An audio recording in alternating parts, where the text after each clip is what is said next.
call the Planning Commission meeting for July 31st, 2019 to order.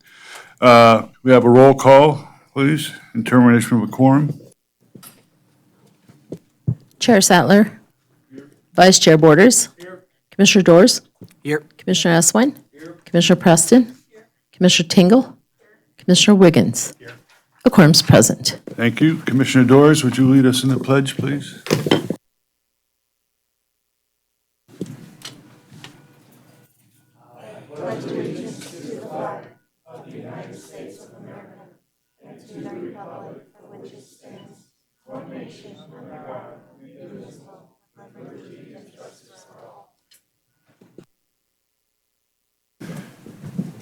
Thank you, Commissioner Dors.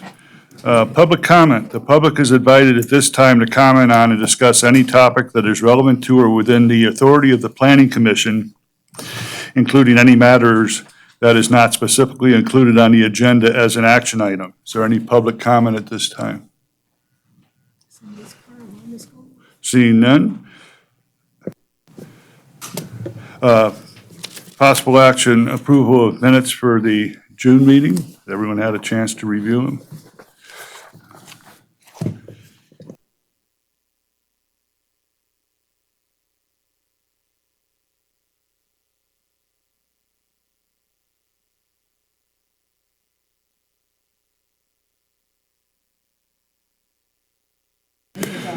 If there's not any questions or changes, I'll look for a motion.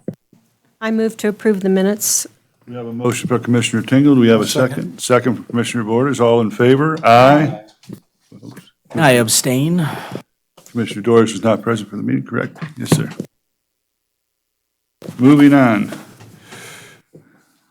Items in the agenda may be taken out of order. The public body may combine two or more agenda items for consideration, and the public body may remove an item from the agenda or delay discussion relating to an item on the agenda at any time. Any modification of agenda? Hope? Yes. No modifications, thank you. Thank you.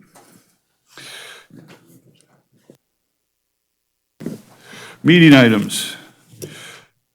E1, SUP-19-093 for possible action, discussion and possible action regarding a request for a special use permit to continue the use of an existing billboard located in the general industrial zoning district on property located at 5354 Highway 50 East, APN 008-384-34. Screen.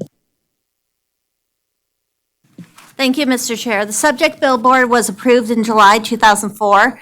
The billboard SUP is good for 5 years and then subject to a review of a new special use permit by the Planning Commission. The billboard is located on a parcel at the northwest corner of the intersection of Highway 50 and Centennial Park. The existing billboard complies with all existing regulations. The staff was able to make the 7 required findings of fact in the affirmative and is recommending approval. Again, the Planning Commission does have the authority to approve a special use permit upon making the 7 required findings of fact in the affirmative. Isabel Racinos is present on behalf of the applicant, and I'm happy to answer questions. Any questions for staff? Commissioner Borders. Hope, condition number 3, is that standard? That just looked different to me than some of the others that we've had. And I think this one has down-facing lights. So I was just curious. These would be the conditions that were put in place originally, and so it's a carryover. Okay, thank you. Any other questions for staff? Would the applicant come forward, please?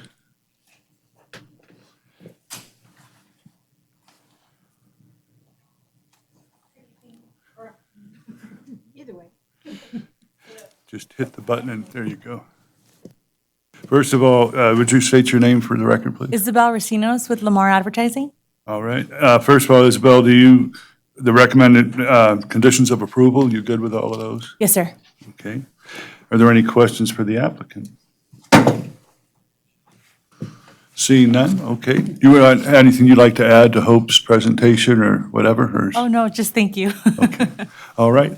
Thank you very much. Thank you. Public comment. We'll open it for public comment on this specific item. If there's any public comment, who wants to make comment, come forward, please. Seeing none, we'll bring it back to the commission for discussion or possible motion. Commissioner Tingle.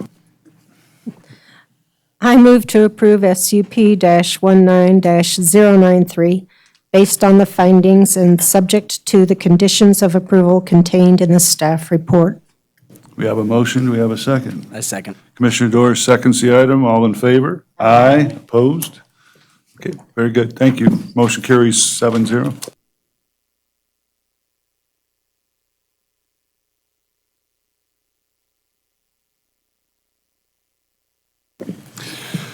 E2 TSM-19-103 for possible action, discussion and possible action regarding a request for a tentative subdivision map to create 149 single-family lots on 21.32 acres parcel of property zone multifamily duplex located on the north side of Little Lane and west of South Solomon Road, APN 004-021-14. Hope? Mr. Chair, may I take E2 and E3 together, please? Okay, let me read that as well. E3 for possible action, discuss and possible action regarding a special use permit to allow for a maximum building height of 37 feet, 6.5 inches on property zone multifamily duplex located at the north side of Little Lane and west of Solomon Road, APN 004-021-14. Thank you. Thank you, Mr. Chair. Hope Sullivan, Planning Manager. As the Chair outlined, there are two requests before the Commission. They're two separate requests, but I'd like to present them together. They will take two separate motions.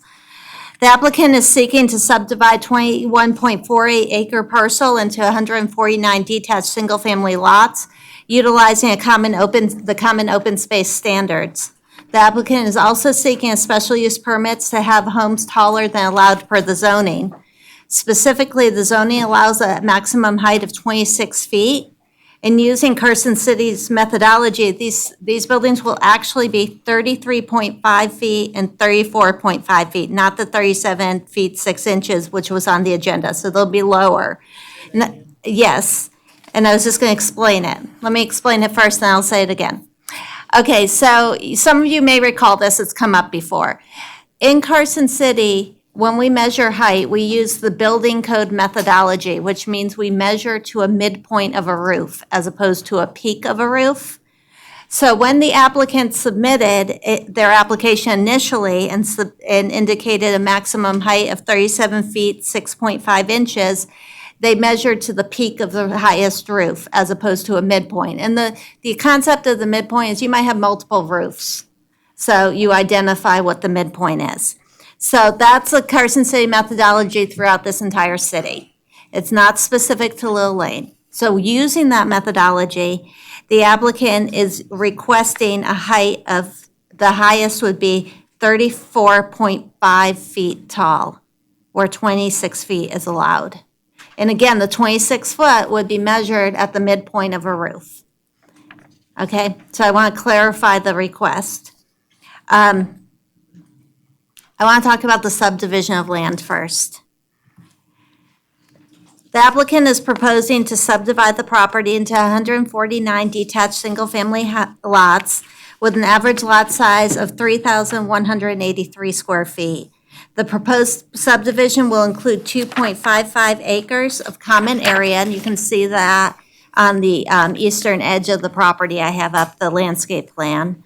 Access will be to Little Lane on the south, and then they're proposing to connect to Lane, and Parkland's actually already sort of connected. You'll remember, for those of you who were on the commission when Arbor Villas came through, I believe it was in 2016, they had a requirement to connect to Parkland. So if you go out there, you'll see Parkland has been paved, and when they get to their 31st dwelling, which they're at 30 dwellings right now, they'll have to create that connection to Parkland for fire safety. So the applicant will have access not purely to Little Lane, but also going to the north, connecting through a lane and Parkland to access Fifth Street. The 100-year floodplain is in the southeast portion of the site, where the open space is proposed. And I put up a slide showing where that floodplain is, the 100-year floodplain. And I'll go back to the site plan where you can see they put their open space where, in general, where the floodplain area is. Also, they're proposing to create a .52 acre lot where the city well is. Right now, the city well, this will ensure access to the well, and the well's on an easement, right? Okay, this will cause it to be on its own parcel. The applicant's also proposing to use an alley system. So when you look at the site plan, it might feel like a lot of roads, but that's because it will be a combination of public roads, which will be the front door of the building, and then an alley system where you'll access the garage. And in your plan set, you'll see that there is a site plan that shows you have the front porch facing the public street and then the back alley system for the driveway access. Staff has reviewed the findings in 1707 of the municipal code, and those are found on pages 13 through 17 of your staff report. I want to speak about 3 of those findings specifically. Finding 4 talks about the availability and accessibility of public services. And anytime we look at residential development, we always want to talk about the schools, and I see the school district representatives are here today. I also want to talk about the transportation system. This plan did go before was routed to the staff at the school district, and the school district commented that they remain concerned about capacity and advised that school rezoning may be necessary for this area. In terms of transportation, the road system is available, but the staff is recommending improvements at various off-site intersections, including Lil Lane and Salomon, as well as Salomon and Fifth, to promote safety. In terms of finding 6, I want to speak specifically to that. That speaks about the conformity with the zoning and the land use element of the master plan. In the master plan, this site is designated for high-density residential, which allows 8 to 36 units per acre. The applicant is proposing 6.94 units to an acre. I Yes, don't mean to interrupt you. that's but okay. We're not following where you are. I'm not reading from my report. No, but we, We're looking for the page findings. 11. Page 13 through 17? Sorry. I think those are staff comments. I think that's engineering's response to the findings. Okay, sorry. Okay. So we'll move on to finding 6, which talks about conformity with zoning and the land use element of the master plan. The master plan designation is high-density residential, which allows for 8 to 36 units to an acre, and the applicant is proposing 6.94 units to an acre, so below what the master plan calls for, because I know there may be concern about it being the smaller lots and seemingly a higher density. Also, each unit has to provide for 2 cars, and you'll notice in the floor plan, each unit has at least a 2-car garage. Also, because this is an open space, a common open space development, 250 square feet per unit of open space must be provided. That would translate to 37,250 square feet, so roughly 3/4 of an acre. The applicant is proposing 2.45 acres of open space. In terms of finding 7, that speaks about conformity with the city's master plan for streets and highways. Lil Lane is designated as a collector on the city's functional classification plan.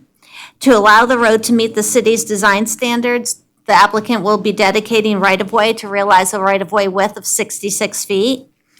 And as this is a collector, staff is recommending no parking on Lil Lane and that a middle turn lane be accommodated. Staff is also recommending a change to condition 27. This is the condition regarding the water and sewer easement. What the staff is recommending is to remove the wording that, quote, "no slopes will be permitted within this easement," and to add wording that the eastern 20 feet of the easement must be flat. The western 10 feet may include portions of the basin, including the slope. Staff realized that we really need 20 feet of it to be flat. We don't need the entire 30-foot span of it to be flat. So as conditioned, the staff does make the required findings for the tentative map. Now I'll speak to the special use permit. As I indicated, applicant is seeking to increase the height that's allowed in the multifamily duplex zoning district. The interesting thing in Carson is the Planning Commission is authorized to allow an increased height subject to the 7 findings of fact with a special use permit, as opposed to some other municipalities may have a variance. So the special use permit is looking for compatibility, impact on community facilities, and the like. You all work with those 7 required findings every month. A variance is a much higher bar. If this was a variance, I would not support it. But it's not a variance, it's a special use permit. And we are looking at those 7 required findings of fact. Again, as I said in the beginning, the applicant is seeking a height of 34.5 feet, where a 26-foot maximum would be allowed by right. The applicant is proposing a mixture of 2- and 3-story units. I'm going to speak to just 2 of the findings. First finding 1, which is consistency with the master plan. But first, I'll just go through for the benefit of the public. I know the commission has these, the various elevations that are being proposed by the applicant. There's 4 different floor plans, and within each floor plan, there are different elevations. So this is Plan 1, Plan 2, Plan 3, and Plan 4. So you can see the applicant is providing a diversity of 2-story and 3-story buildings. So going back to the master plan, as we talked about, the designation in the master plan is high-density residential. Policy 1.4 in high-density residential states plain monolithic structures should be avoided. Infill projects should be compatible with the existing mass and scale of the buildings along the block.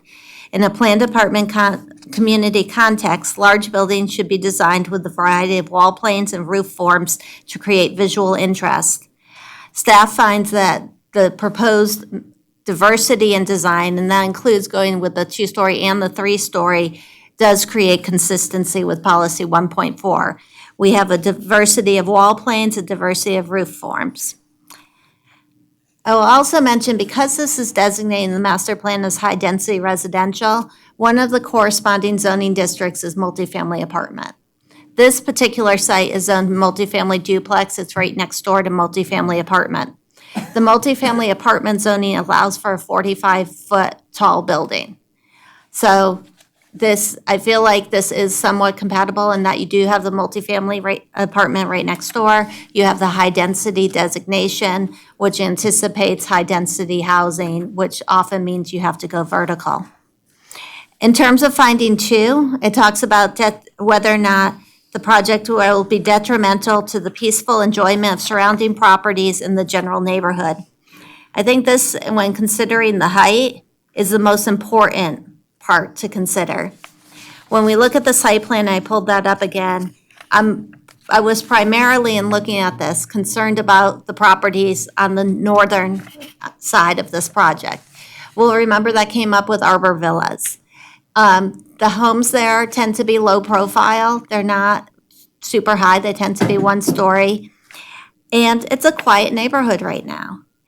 So in looking at this, I tried to understand if a 3-story building and going above the 26-foot height would adversely impact the peaceful enjoyment of the surrounding properties. I could make this finding. And the reason I could make this finding is a couple of reasons. 1, normally the setback requirement along that northern property line would be 20 feet. The applicant is proposing 51 feet. When you consider height and you consider setbacks, you consider air, space. Can you see the sky? Can you see trees? Or do you have a building right there on your property line? I think when we're more than double what the required setback is, that's creating space that's not going to create, or is not going to compromise the enjoyment of the property to the north. The applicant is also proposing street trees along the northern property line. So with the street trees, it will be obscured views of the building. The street trees would be there whether it was a 2-story building or a 3-story building. And as part of the tentative map, staff is recommending a 5-foot block wall along the northern property line, and that's primarily because you have that alley and you have driveways and garages there, so to create compatibility. So that will create a visual barrier if people are in their backyards. So staff was able to make all 7 required findings in the affirmative and is recommending approval. Chris Baker and Fred Baker are here, and I'll answer any questions, but they do have a presentation. Yeah, so one of the first things I had picked up on was the groundwater. The shell was 3 feet, home sites observed 12 inches in crawl space, elevation must be designed to include drain. Is that all of the flood area in that one area, or are some of the actual houses going to be in that flood area?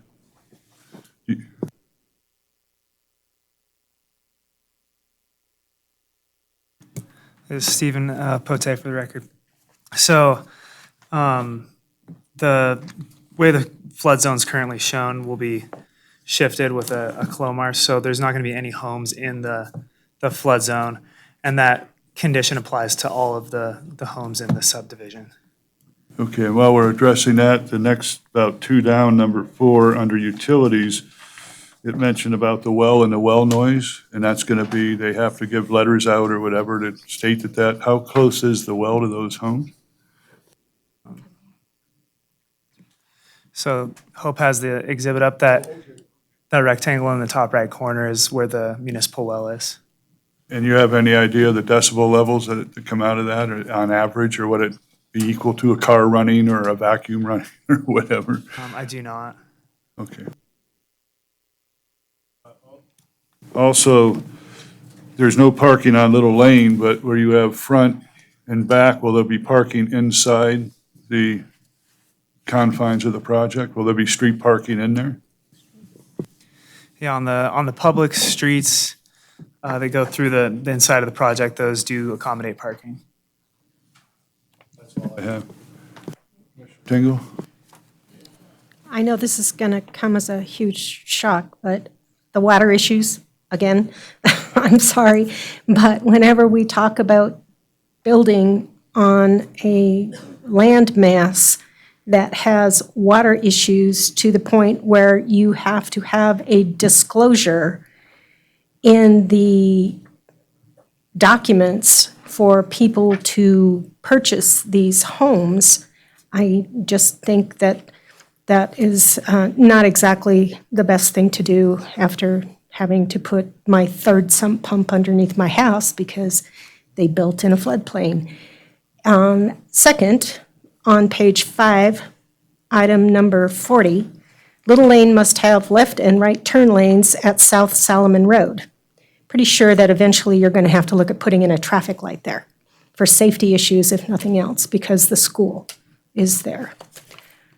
On page 16, number 3, how is it possible that the addition of these residents will not have a detrimental effect on vehicular or pedestrian traffic? Because you are going to increase both on that street. So I just, that particular finding has always mystified me whenever we're talking about adding additional houses on what otherwise is not such a busy street because they don't have that many. And I also have an issue with the height of those buildings. I know the density issue is if you can go up, you don't have to go out. But I have a real issue with instead of putting a 3-story building there, if you went to a 2-story and a wider lot, that maybe there wouldn't be such a problem with folks and the view that is going to be obstructed by a potential 3-story house. So those are my comments. One other thing. One other thing.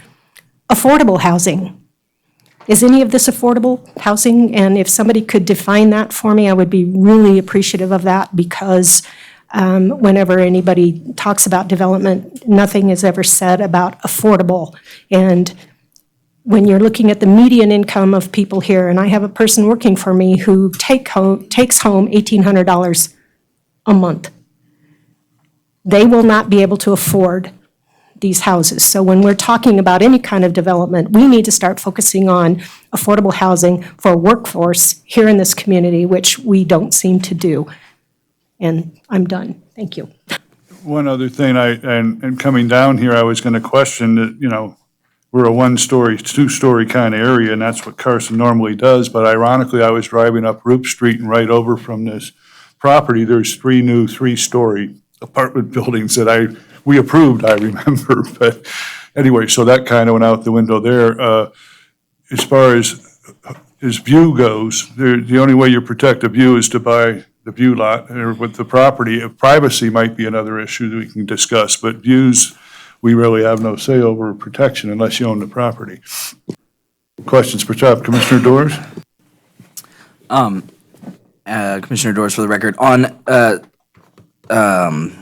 condition 30, the existing municipal well may make noise 24/7 prior to recordation of the first final map. The applicant shall provide the Community Development Department with a disclosure statement or similar instrument for review and approval. The document shall be recorded and provide for disclosure of the development's proximity to the well, which may make noise 24 hours a day. The disclosure must also be referenced on the final map. So there is a city well there currently, correct? Does it make noise 24 hours a day?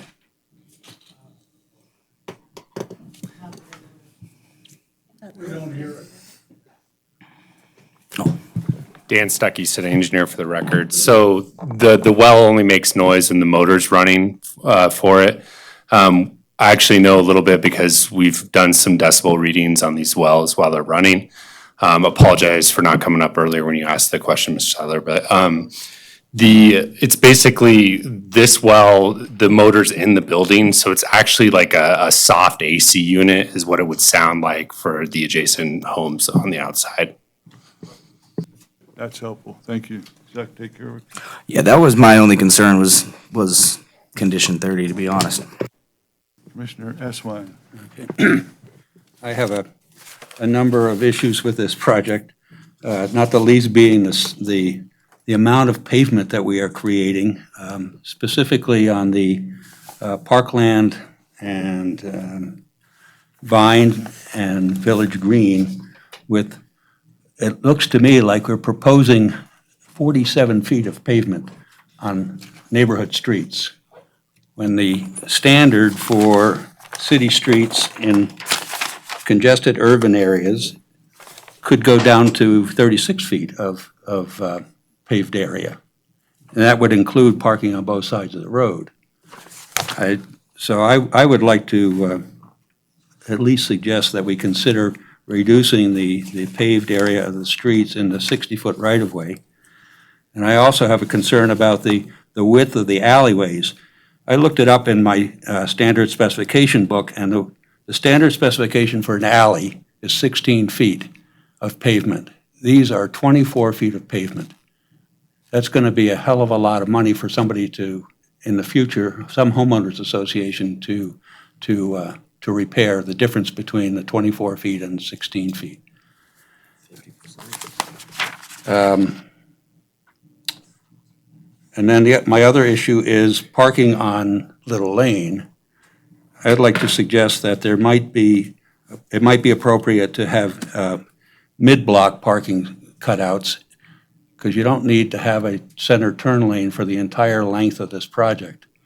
That would give adequate parking for the people who are facing onto Little Lane for guests to park in front of their homes. What else do I have? Plus, on that same note, the half section that they show on their plans includes parking for that section of street. So that's all I have right at the moment. Mr. Chair, I feel like we're getting into almost comments as opposed to questions of staff, and the applicant hasn't presented yet. So if there are questions of staff, I'm happy to take those. Otherwise, Okay, I know. my question is why on a collector street is the city so concerned about having no parking there when every other collector street or most other collector streets have parking? Stephen Pote with Development Engineering. On that question, we were working with the Transportation Department with Lucia Maloney and Dirk Goring, and they felt very strongly that they didn't want parking on this collector street and on collector streets in general, but also this one just because of the volumes and speed that they're anticipating there with folks leaving the adjacent commercial properties to the west. Is the volume of traffic going to be, is there sufficient, according to our standards, sufficient volume to warrant not having parking? There's not a specific standard in place for allowing or disallowing parking. Are you going to put 2 lanes of traffic on Little Lane? I mean, you've got, I drove down there, and the driving lane must be 25 feet wide. 32, they said, or something like that. Yeah, and it's even got a bike lane. So the travel lanes are way oversized. I just don't understand why, what about this project is going to require the reduction in parking that really should be available to those people who are living on Little Lane. Does the development right next door, the condos that are going in, do they allow parking in No, front of those? they don't. They don't, okay. But they don't front on Little Lane either. Other questions for staff? I have a question, kind of piggybacking on that, to make sure I'm following here. So, for instance, what we saw off of Cochise when we talked about parking, there was a formula. That's a different style of development. In this style, since we're separating into single-family lots or for sale, you're saying there's no standard for guest parking, like a formula or something like that? Like you need to produce this much guest parking? Because I got to say, I heard you say something about parking on the street inside the development, but aside from the 2-car garage, which none of my friends park in my garage, there just doesn't seem to be much guest parking now that we're kind of looking at that. We do have a requirement for guest parking. So what the code says is that every dwelling has to have 2 parking spaces on site.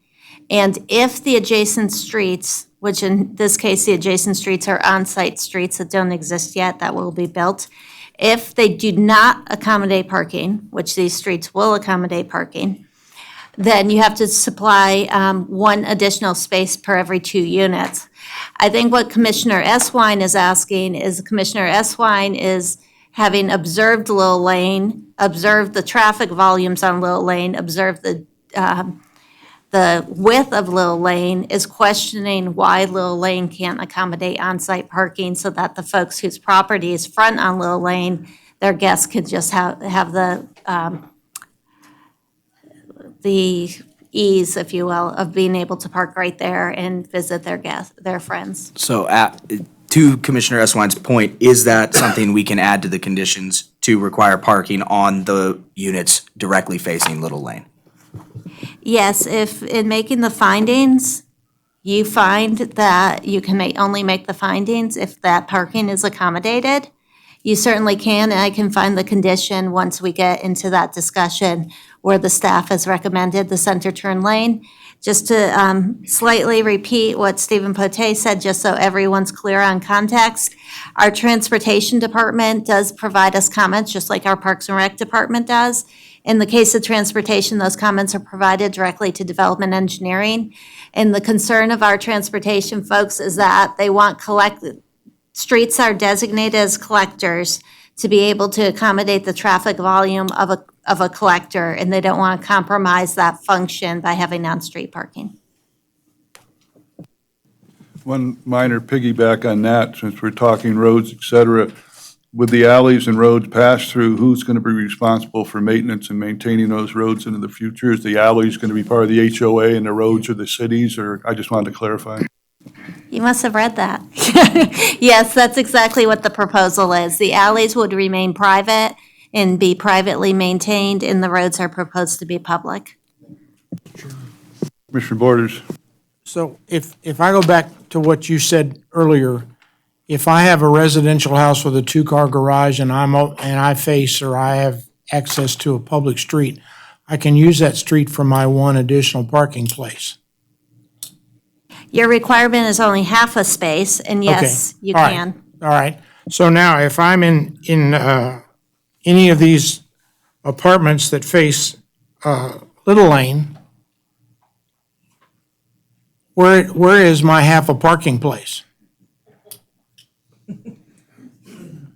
I'm not on, that's the only public street I'm on. Yeah. You have the interior street system does accommodate on-site parking. So you have, for example, the north-south streets, if you will, don't have houses fronting on them, but will accommodate the on-street parking. Okay. I have another question for staff. Where is the connector to the Arbor Villa going to be? Okay, I had that same question when I was reviewing this. Parkland, so what's called Parkland? It's right here. And if you looked at the Arbor Villas plans, which I didn't bring today, but I did look at before this, they create their connection to, I lost my cursor, there it is. They create a connection to Parkland so that they have this access here. But where, is it going to be directly across from an alley or directly Oh. across from a street? From the street, it's roughly here. Any other questions for staff? If not, the applicant is forward. First of all, the recommended conditions of approval, there's 60 of them on the tentative map and the 4 on the building height. Are you good with those, including number 27 to change? Yes, Chris Baker, for the record, here on behalf of. And can I have access to that, please, too?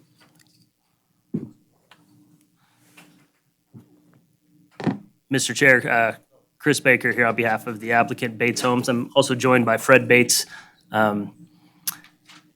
We've got a presentation here. I do have some notes from some of your questions. Some of this stuff Hope has covered a little bit, so I'm going to kind of jump around and do my best to focus on the questions that have been posed, and then just kind of give you a better overall perspective of what we're proposing here today. So, again, Little Lane Village, before you is a tentative map and special use permit. Project location, I know Hope went through this, so northwest corner of Little Lane and Solomon.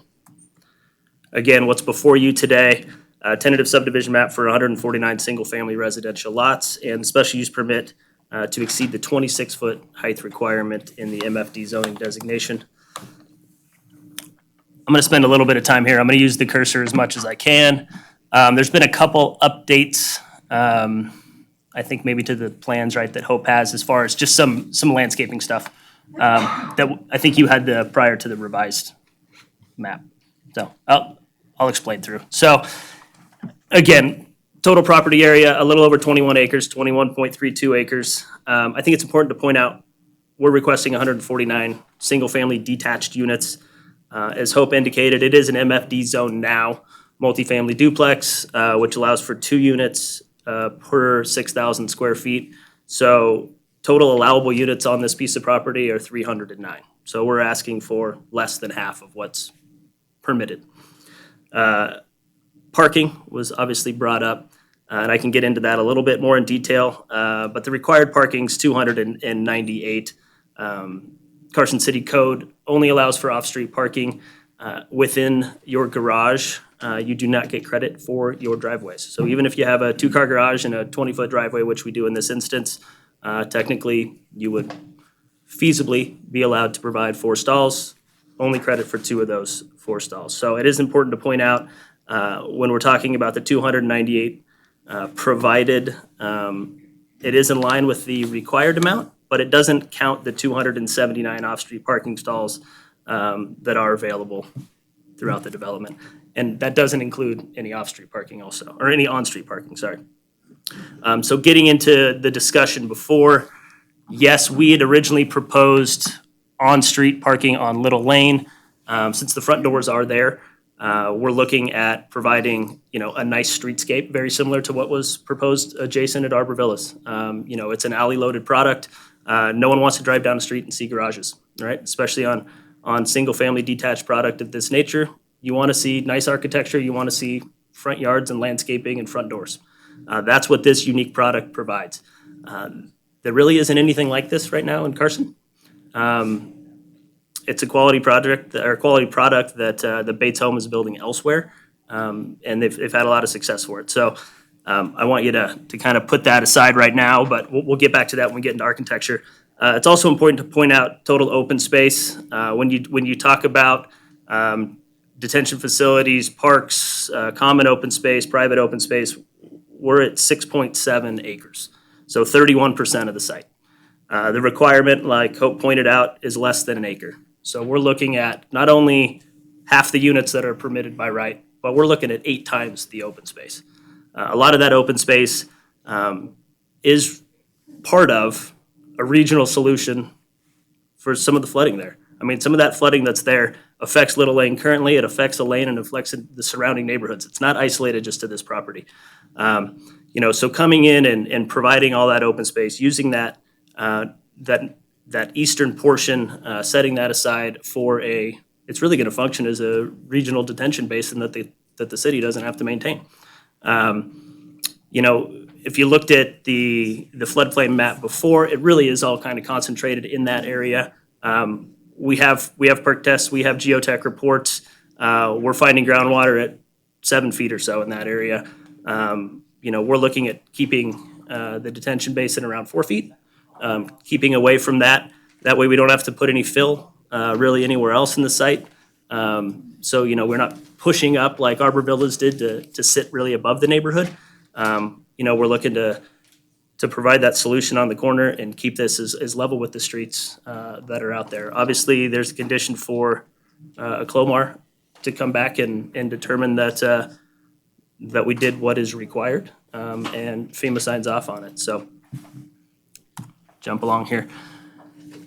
Again, talking about floor plans and elevations, that's really what this community is about. I mean, it's a real quality elevation and kind of some building materials that really aren't, it's not your standard stucco fronts.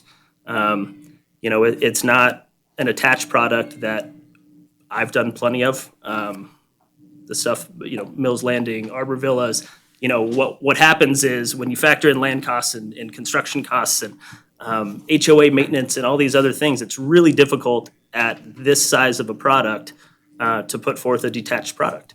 And what we're seeing in the market is not only are we looking to cater towards downsizers and first-time home buyers, that's really kind of the sweet spot for this, but what we found is, families are really looking at this. These are families who are looking maybe to go to a second home or getting out of a rental, but they have 3 kids. So what we were really looking at trying to do was get to that 4th bedroom. Get to those 3 and 4 bedrooms, which are not available in anything in the area that's proximity to town, walkable to schools.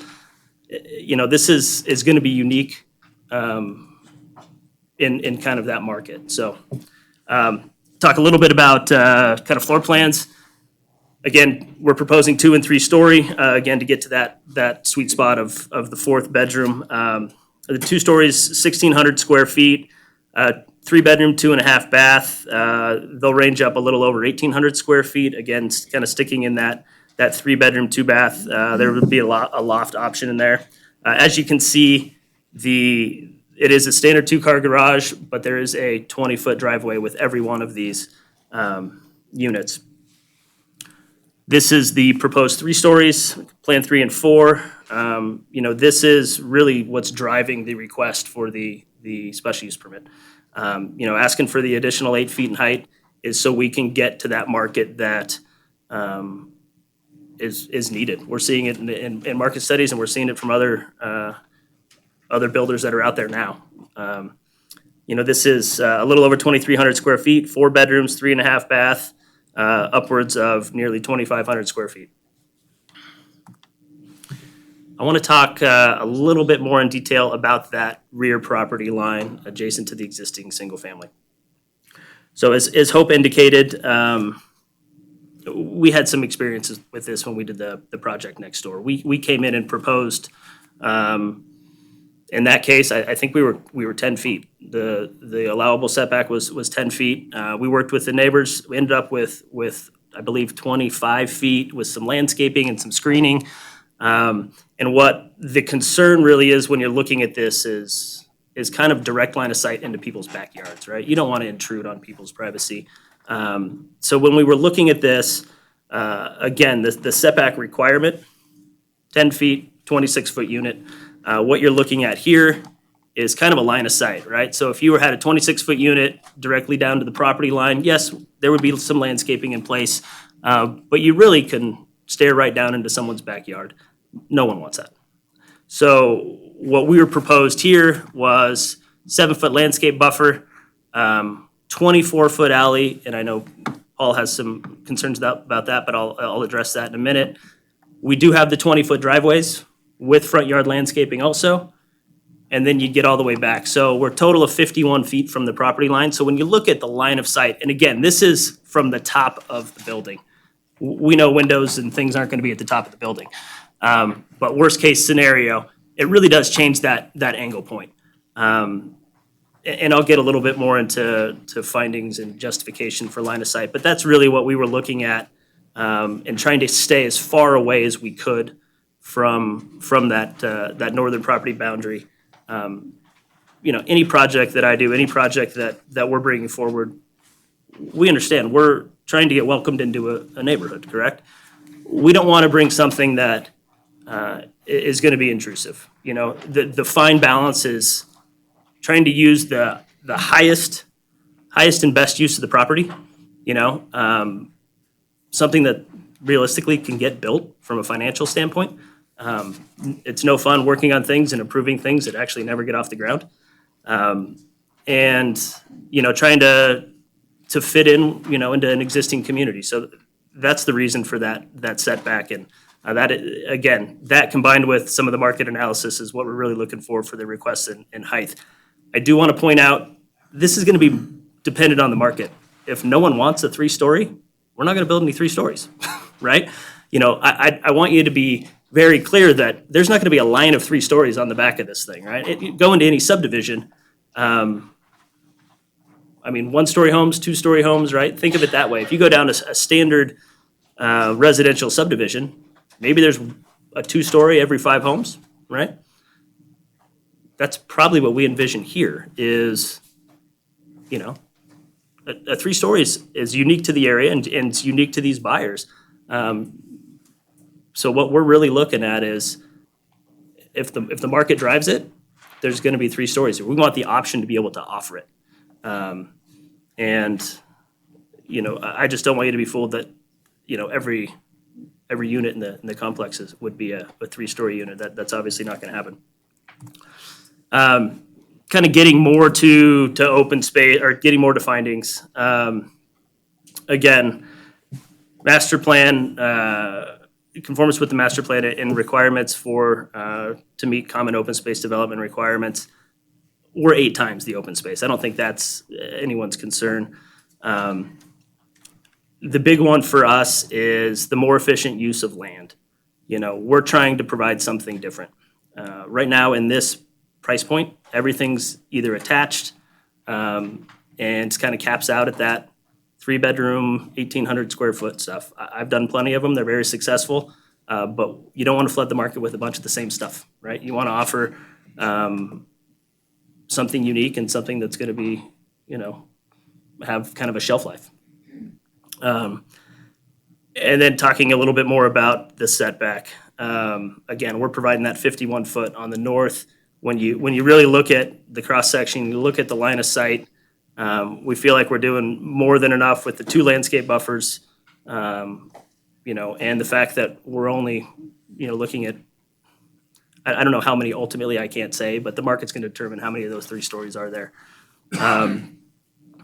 And then, again, the master plan with recreation elements, we're providing that common open space, providing the regional solution from a flooding standpoint. I'm going to kind of back up and try to talk a little bit about some of your specific questions. I think we got over the well noise stuff. I've been out there numerous times. I can concur. It really is, most of the time you don't hear anything, and if you do, it is just like someone's AC unit. I think adding, what's out there now, I don't know if you guys are familiar, but there's an existing parcel that that the city owns, they've actually have improvements outside of that parcel. So we're expanding the parcel as part of, we're requesting to expand the parcel as part of this map to actually match their improvements. So we're giving the city property for them to, further allow them to operate the well. And then there will be buffering and other things that aren't there currently. I think I discussed a little bit on the floodplain and the water table. A lot of questions about parking. Parking's a big thing. To me, if you don't have adequate parking, you can't sell units. It just doesn't function. So, again, the code requirement's 2. We're providing 2 in the garage. We're providing 2 in every driveway. We're not getting credit for that, but they're still there. I don't know how many of you park in your driveway versus your garage. Usually, my wife parks in the garage, I park in the driveway. So, not to mention every internal street will have parking on both sides. That is the reason for the 60-foot right-of-way. You end up probably with about 1.5 stalls per street frontage. So each unit will have about 1.5 stalls. A standard parallel stalls anywhere from 21 to 23 feet, and these lots are, over 30 feet wide. So as far as parking internally, there's going to be plenty. The reason for the 24-foot alley width, which was something we actually put in, and it's more from an access management standpoint. I don't know if you guys have ever tried to pull out of a 20-foot driveway or a 20-foot parking stall. A standard drive aisle in a parking lot is 24 feet. So if the way we look at it, if you have driveways hitting each other, right, and you have a 20 or less foot drive aisle, there's not enough room to back out. What we would potentially run into is people running into people's lawns, people backing into other people's driveways, or you have kind of cross flow where people are actually running into each other.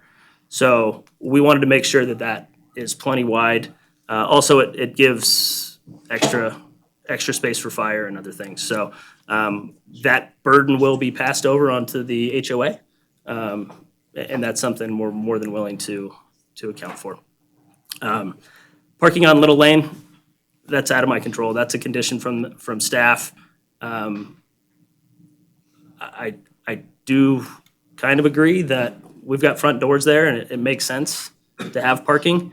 If there's a potential for not the turn lane to extend all the way, we'd be all for parking on Little Lane.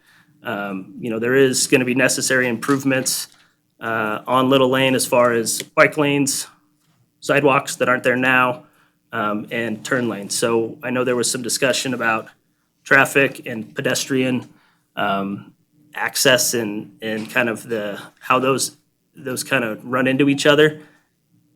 We are generating obviously more trips than is there now, but we are doing improvements that aren't there now. There's not a sidewalk there. There's not a bike lane. There's not actually a full road section on Little Lane on the frontage of our street. So we're conditioned to do that.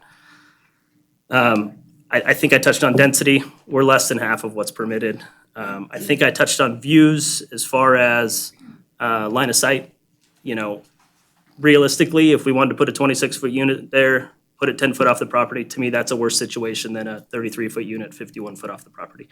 So touched on alley width, and then again, the pavement section and the street section, we're just using standard Carson City sections. And, I'll kind of defer to them on that. So we are available for any questions and do our best to answer. Thank you. First, couple things. The retention basin, is that going to be similar to the one that's over off that Silver Sage? How are you going to control the water going in there? Is it just going to soak in, or is there ways to take it away, or what's going to happen with that? Is there anything of that plan with the city?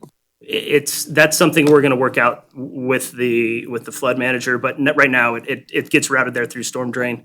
The streets, everything's going to gravity feed there. It's going to pick up flows from everywhere else, and then it's going to. And as you remember in the villa section, the ones that were facing north, we discussed not having balconies on the back of them that were looking down into the houses behind. Do these homes have second or third story balconies or decks on them? One of them has a back balcony. Yeah, I can show you what we've got here. Oop.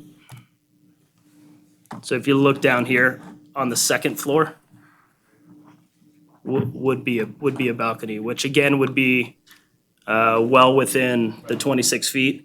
And then, what we ended up doing with the stuff next door, those only ultimately ended up 20 feet away.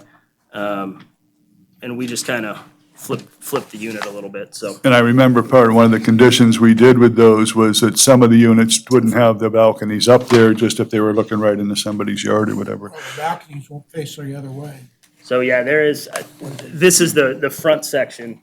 We do have one unit that is on the third floor. Second floor. Very similar situation on the second floor, again, underneath that 26-foot standard, there is a second floor balcony, just one of the 3-story units. Clarify. Other questions for the applicant, Commissioner Borders?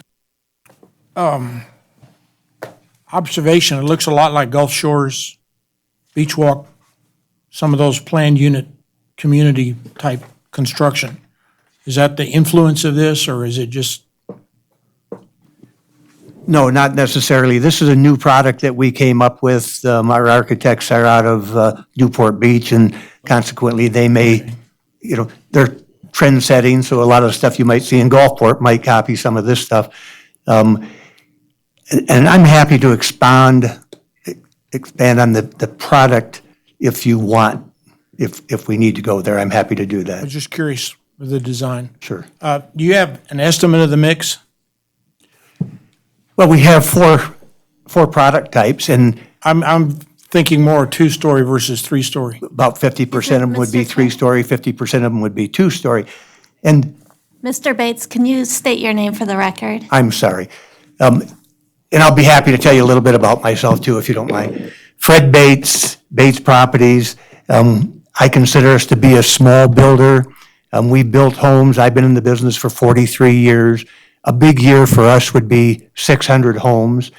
Here in this general area, we're building in Verdi, up just west of Reno. We have 2 projects going. One is 92 pretty large homes on 92 lots. They start at about 600,000 with upgrades and everything. I've been going for over $1 million. We are building a smaller lot product, a 6,000 square foot lot product. We have 172 of those going up. They're starting at around 500,000, selling up as high as $700,000-800,000. We wanted very much to get into this market and to get into a product that we could sell to the masses. And of course, we found this particular piece of property.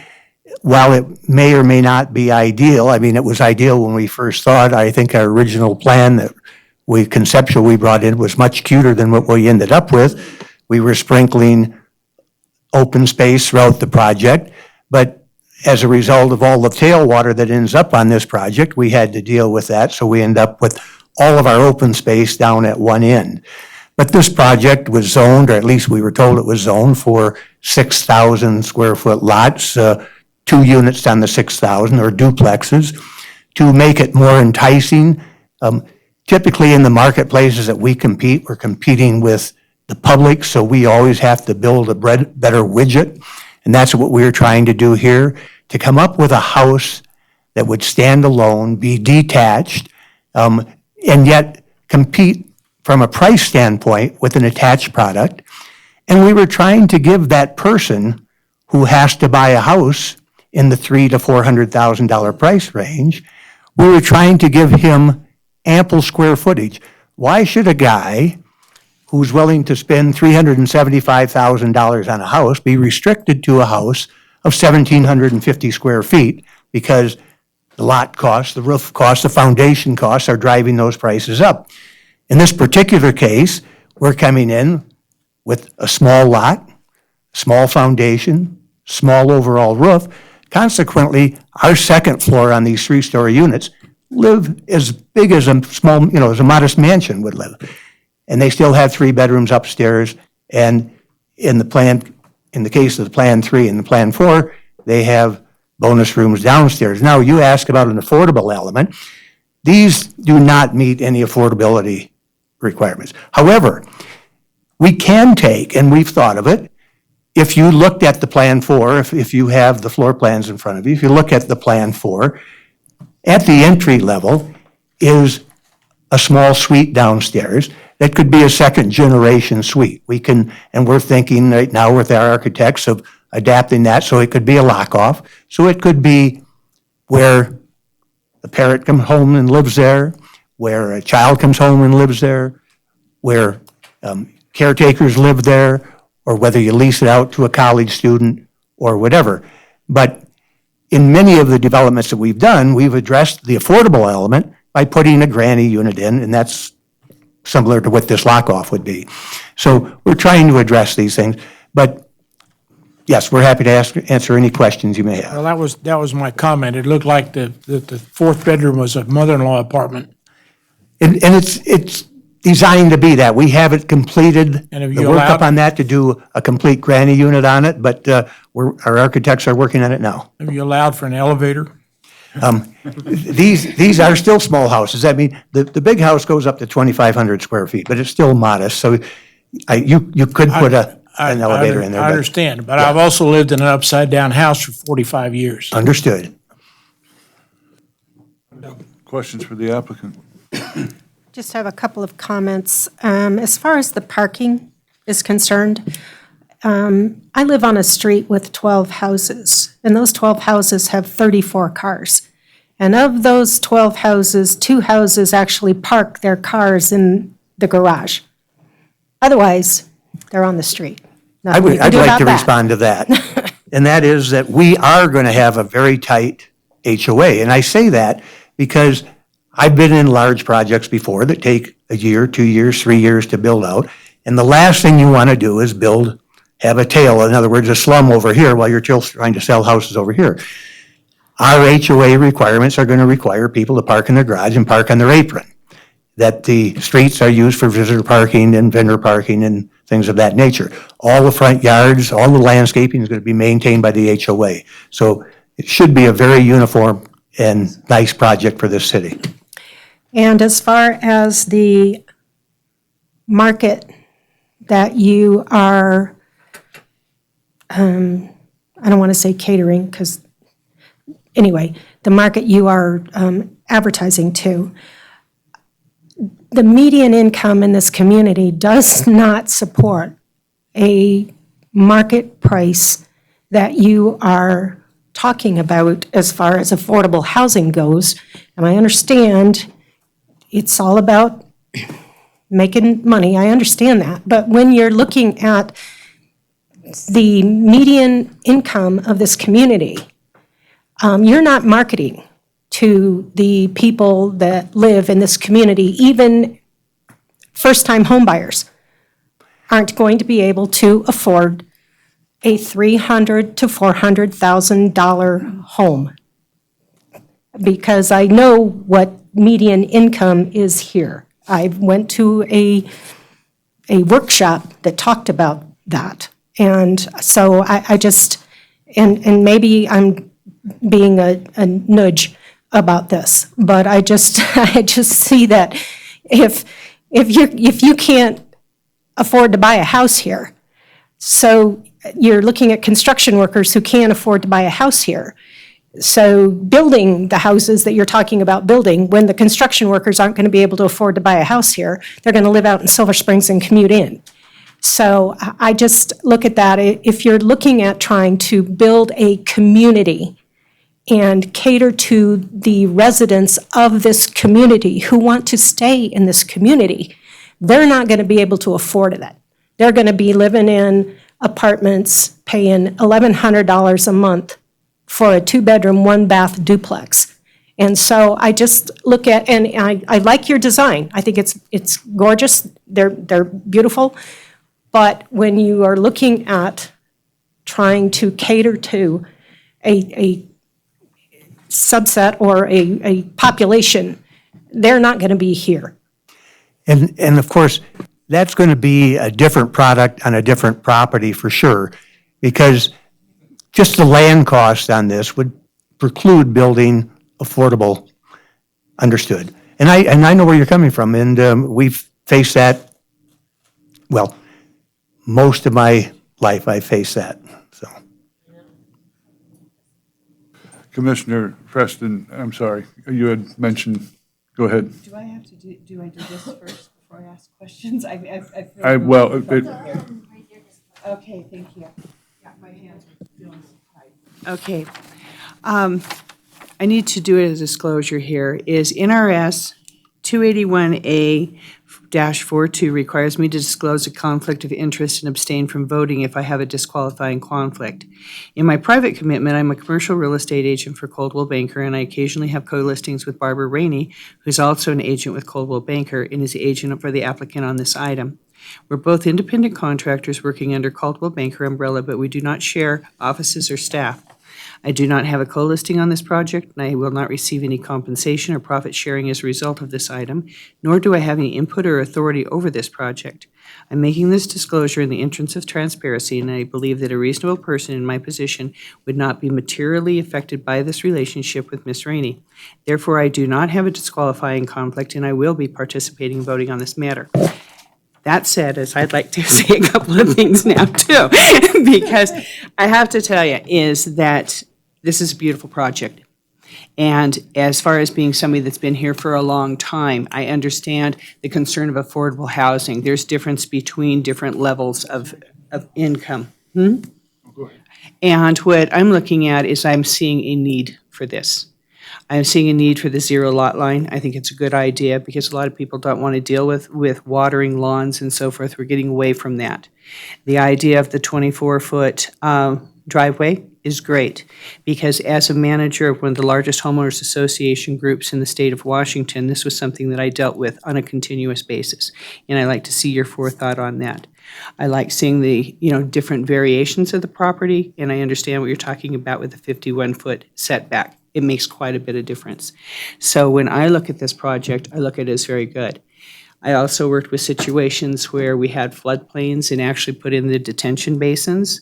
The detention basins during flood actually help with the projects, the neighbors, and any kind of impervious surfaces. Yet they require that what they do for the most part is they actually put in a green space that the homeowners association actually can have pride in. So I wanted to let you know that I look at this and I think that it is a welcome addition to Carson City. So other questions for? Yeah, Commissioner Doors, for the record. Sorry, I did that twice now. My first question is about Figure 9 in the booklet that you guys gave out. It's the preliminary landscaping. I think if I counted, I did count, I think if I remember, it was like 33 trees you guys have drawn on the boundary line between the houses on Wilbur, I think it's Wilbur, and anyways, the north side there, you have 33 trees drawn. Obviously, there's some conditions in here, and it's general that, the site conditions more or less match what is being submitted. Is it fair to say that Figure 9 is what you're submitting for the tree placement, or at least a preliminary tree placement? Chris Baker with Manhart Consulting, here on behalf of the applicant. They're spaced, they're like a 30-foot on center. So, we'd kind of entertain, we're just defaulting kind of to code on that situation. If the commission feels that there might be, and I know we've done this in the past, a certain percentage of evergreen, certain percentage of deciduous, certain percentage of, columnar trees or what have you, we'd be welcome and entertain any comments. That was actually my next question on that was, would you be? So thank you for that, because I think the evergreens there would be, even with the setback, which I think I fully agree with what you're saying there, but the evergreens I think would be a little bit more beneficial, considering all of the plans do have windows on their backside at least, regardless of a balcony. There are windows even on the two-story ones. So I don't think that, I have a two-story house behind my house that the windows see into my backyard, so I feel for that. I don't know that precludes building, but I think that since we're putting trees there, I think that would be a nice thing. So I'd like to encourage the commission to add into the conditions that, at least a percentage of evergreens go in there, and we can discuss that. My next question was the three-story, if we're doing evergreens, I don't know, I was gonna say, maybe we could preclude putting 3 stories on the backside there, on the north side of the property. I've worked on a few developments where, hey, this plan cannot go in this location on this property. But I think it's fair. I think if we do evergreens, I don't know if I really see that as necessary given the extensive setback on this, so. The evergreen tree, adding that in is kind of important to me. I think it would be nice. So Commissioner Dors, you're suggesting the majority of those trees on that boundary would be evergreens? Yeah, and I don't know if there's a general percentage Different- mixture or They could be something. different styles of Yeah, evergreen, but but I mean, firs or whatever. Yeah, so that way, 6 months out of the year, there's something there, not nothing there, basically. You have to remember that evergreens cast shade all year round, so it may be detrimental to the people who live on those adjoining properties that might like having sunshine there too. So. That's a good point. Just as an aside. My question is do you have, what kind of mitigation are you proposing for traffic calming with the streets that you're proposing? I live on a 36-foot wide collector street, and people drive 40 miles an hour on my street in a residential neighborhood. These streets are wider than that. You're encouraging people, the width of the street is encouraging people to drive fast. So I would like to suggest or see if you could incorporate some sort of traffic calming into your road network, either by narrowing the streets to comply with special section urban streets from the city's specification book, or some other method of traffic calming. Chris Baker, for the record, we looked at doing the special section. The problem with the special section is it doesn't allow parking. So there's a little. 36-foot wide street. Yeah. You run into fire. So you have an engineering and a fire conflict. Fire needs 20-foot clear. I live on a 36-foot wide paved section, parking on both sides. The fire trucks and the ambulances and the police never have a problem getting through there. I'm not buying it that you need a 48-foot section of road. And I would love to not put in a 48-foot section of road. We're just designing to city code. Regarding traffic calming, we're only talking about streets that are a few hundred feet long. I could see potentially on Parkland cutting through on the stub street there, but I mean, we're looking at 15 houses, and we would entertain any traffic calming. Obviously, we don't want people speeding through a neighborhood, but that's not us. That's not our call to make. That's public services and that's engineering. So we'd welcome any comments and Okay, for and we're engineering. willing to work with staff to figure that out. But that's again not our call. Just like the street section is Is not there our an call. objection from the city to utilizing the special street section within this development? Stephen Patel with Development Engineering, for the record. So we typically only allow the special street section on projects that don't have through streets. So for instance, these streets are all connecting to other streets to the north. We're expecting traffic to be able to choose to go in multiple different directions and connect the two neighborhoods together. So we're not using the special section in this. We could use it for the two streets, Vine and Meadow Grove or whatever it is. And then have your wide section for the ones that are going to be for through traffic. Just a suggestion. The city's going to end up paying for these roads in the future, and we're broke as it is, and why are we building roads that are more than necessary to accommodate development? Alice Torres, for the record, especially at the cost of parking on Little Lane, when we could narrow it up and get more parking in front of those houses. Because I do take exception, also to kind of circle back, the driveway thing, like you said, I mean, my house is the same way. We have a 2-car garage. I'm assuming you probably got 2 or 3 car garage. Your wife parks inside. We park outside. We're done. That's 2 cars, and that's why we don't count the driveways, because none of my friends come and park next to me, or none, I mean, I don't know about your house, but, so really, you got 4 slots, but that's why you don't get credit, is because it's not used as 4. So I agree with the parking on Little Lane, and I understand you guys aren't against that's a city thing, so I mean, I'm looking at you and yelling at you, but I get it, that, I think, I mean, why are we doing these wide streets at the cost of then, leaving, I think I counted again, 30-something homes there without any front parking. Anyone that parks there has got to park around the corner and walk a significant distance, or park in front of other people's houses, which I have happened on my street too. And it's when you own a home, that's one of the more frustrating things that can happen. So I think we're setting people up for a little frustration there.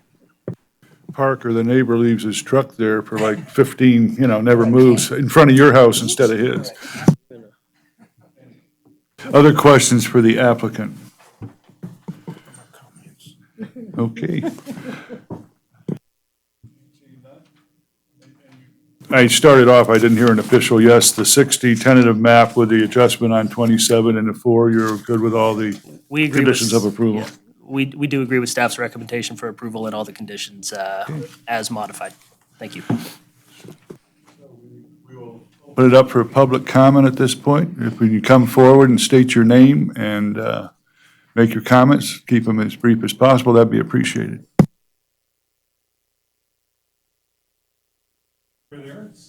I live over on Elaine Street. Oh, my name's Fred Aarons. I live over on Elaine Street. I have so many problems with what's going on here. For one thing, he says only 15 houses that it's going to affect. In one of his last comments there, he was making that statement. And that's 15 families that he's affecting with this, so they can make more money. How long does it take for an evergreen to grow? You gonna put in full-grown evergreens to keep these people happy back there? I don't want somebody watching me, and I'm sure whatever I'm doing out in the backyard. There are, like I said, so many different things. I'm in a flood zone. I have a statement from Public Works saying that they will do everything possible to minimize my flood zone area. It seems like this is going to do nothing but bring in more water because there's no place for the water to go. I don't know where he's draining this water to. If it's over on Little Lane, there's a drainage ditch there. What's going to happen if that gets covered up and there's no more drainage ditch? Over on 5th Street, we have a 12-inch sewer drain that runs down to the rivers or wherever our drainage goes. And that takes all the west side of Carson City and everybody else. Any water that goes down 5th Street goes into a 12-inch pipe. That's not a very big pipe. I'm paying $1,000 a year to FEMA. Last time we had a flood, water didn't even come up over my curb. I used to live off of Parkland. We had a semi, if you guys remember the picture of that, when that flooded. A semi went down there, flooded out houses because it went down the street too fast. We have a real problem with the flood zone in our area. And they don't really care about that. They're building higher than our house. That means that all that water's got to go somewhere, and I don't want it coming into my yard. Granted, I have flood insurance, but if you guys want to help pay for my flood insurance, I would definitely take that too. You were talking about a mother-in-law house down below. Well, you have your wife and you living up above. Where does this grandma and grandpa park their 2 cars? We've got more parking there. It says it's community friendly. This is not community friendly. There's nothing about this that's going to help me out. On Elaine Street, if you've ever been on Elaine Street, if you go over that way, when you exit off of Elaine Street to get onto 5th Street, there is a incline of about 45-degree angle that you have to go up to get onto 5th Street. And like you also said, on your property, you live on basically our street is a 1-lane street. It widens out in part of it, but for the most part, if you park a car on each side of the street, you're down to one lane. And if you put through traffic through there, we already get enough traffic through there the way it is. We have kids that go out and play on that street. I don't have any, but there's always kids out there in the summertime. And then you put in 149 homes with 300 cars that could be coming down that street. Where are those kids going to play? There's no place, no park real close. They got the school, yeah, a half mile away. Kids don't do that. They play out in front of their houses. There's just so much that's wrong with it. The crime, for one thing, you're putting in, all these new buildings, all these new homes. The ones over behind the high school, it's going to be going up. You guys will be talking about here in 2 years. I don't want this town, this city, to become like Reno. When I first moved here 17 years ago, there was very little crime up in Reno, and you're getting more and more of that up there, and we're going to turn into the same way. You can hear the fire engines 2, 3, 4 times a day now, where not even 2 years ago, maybe you hear them once a day. This town has grown way too fast. People aren't thinking about the people that live here already. To me, it's just really, really hard. And where are these people? If you have a $300,000, $400,000 house, you're going to have an RV. Where are you going to park that? Is there any place that they can park their RVs? All right, I know I'm taking a long time here going into a lot of things. I also wanted to address the, once you start building 3-story homes. Once you start building 3-story homes, how long is it going to be before, well, we got away with that one, let's go up to 4? Spread this thing out a little bit. Put in some single dwelling homes, ranch-style homes. I know it's not cost-effective for you and your $1 million homes that you like to build, which you stated you're a small business, but anybody that builds... Direct your questions to us, please. Okay. Yeah, but anybody that builds $1 million homes is not what I would call a small business. If you have $79 million homes going up, be happy with that. Leave our small town alone. And thank you very much. How this normally works is we will not respond to statements or anything at this time. They'll make notes possibly and then respond later. So just come forward, make your statements, and state your name. No problem. No problem, sir. Had to do this before. No problem. Thank you. Still want that. Okay, thank you. Coming into my house. Okay, am I on? Should be. If the light's green, you're on. Is it on?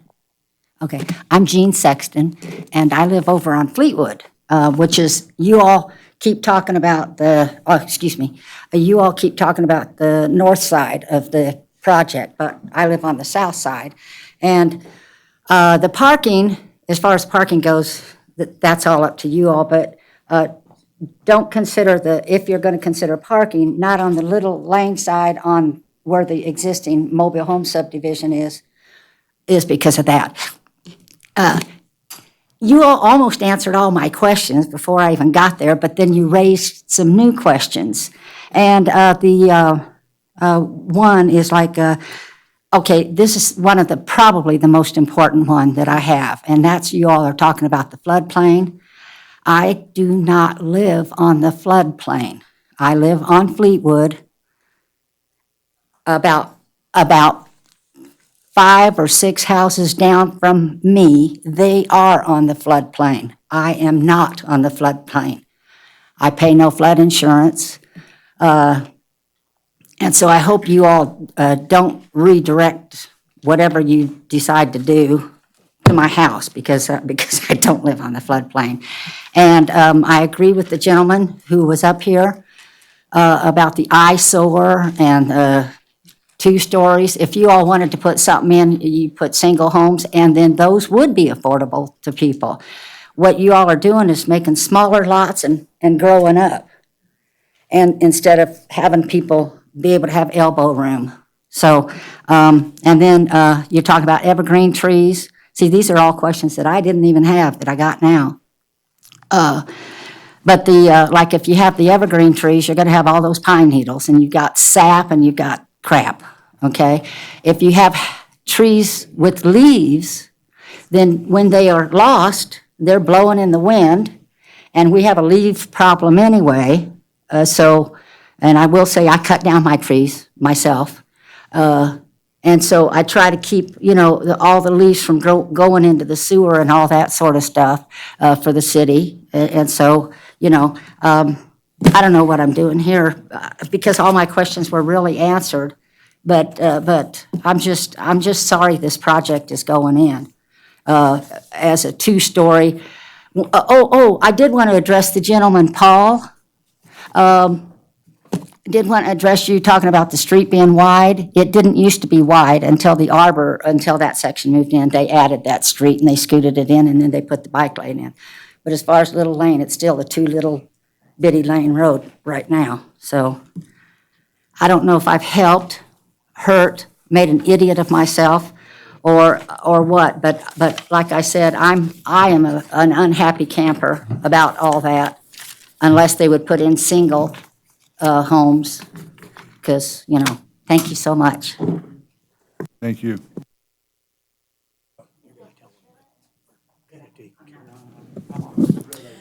Hi, my name is Ann Waldron, and I live off of Willard Lane, which backs up to the Little Lane lot. I appreciate some of the comments that have been made about that. I understand that they're giving more variance behind us. And this 51-foot level, you're looking from there to here. I also appreciate the fact that several of you thought about the balconies that would be looking out. The view that they showed on the plan showed from the roof line to the bottom of the fence, but most of it's going to be from the windows or the balconies down into our backyards or our windows. I don't know how many of you would want that after having a view of Job's Peak from that. And I know you can't protect the view. That's not something that we can do. But, it'd be nice if they kept the stuff behind us down to 2, stories instead of 3, and cut out the balconies from the back end. There'd be a little less viewing in there. It's not like we don't get the police lights and the truck lights from the vacant lot as it already is. I had a neighbor who wrote several questions that they sent to Hope Sullivan.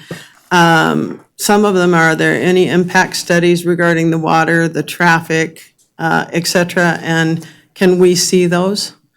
I'm concerned about the water. The city's told us to conserve, yet when we conserved, our bills went up.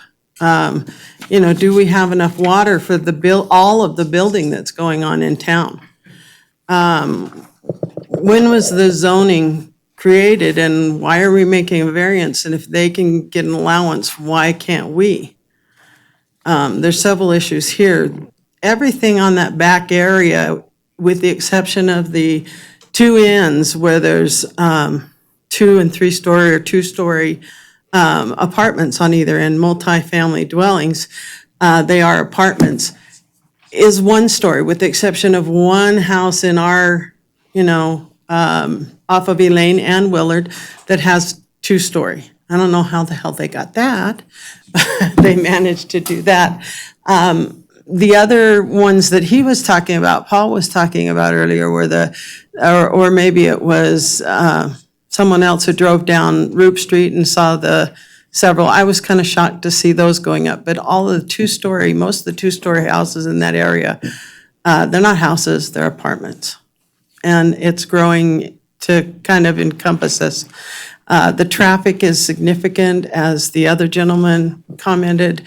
We really walk up to the neighbors and enforce it if they're driving fast through the neighborhood, because if it's not going to be my grandchild, it might be somebody else's child or grandson or granddaughter that's playing in the streets, and those kids don't pay any attention. They just, and what do you do with kids? You try and teach them the best you can, but they race out into the street, and I can't tell you how many times I had to slam on my brakes not to hit somebody on a scooter or a bicycle running out in the street. So the traffic is an issue. You know, how do we get these variances to the zoning? This was his neighbor's question. Why should I have to adhere to the zoning restrictions if new building doesn't and gets variances or allowances to make things higher or bigger than what they were zoned for? Is it not possible to make those units and the height restrictions in place? He wanted to know if we're helping or harming Carson City and how. Where are the jobs to support this development? Who owns these? Will they be virtually all rentals or actually purchases? When is the final ruling? Who is the final arbitrator of this case? What are they going to do with Ruth Street? And it looks like you're not going to do anything. It's not going to go through. And his question was, do we need an attorney to represent us? I'm questioning the whatever trees that are put on the back line of the north end of Little Lane. How long is it going to take for them to grow up enough to be actually prohibit or helpful to the view, to stopping everybody looking in? And if they're every 30 feet, how much is that really going to help? The speeds in the houses we've already addressed. The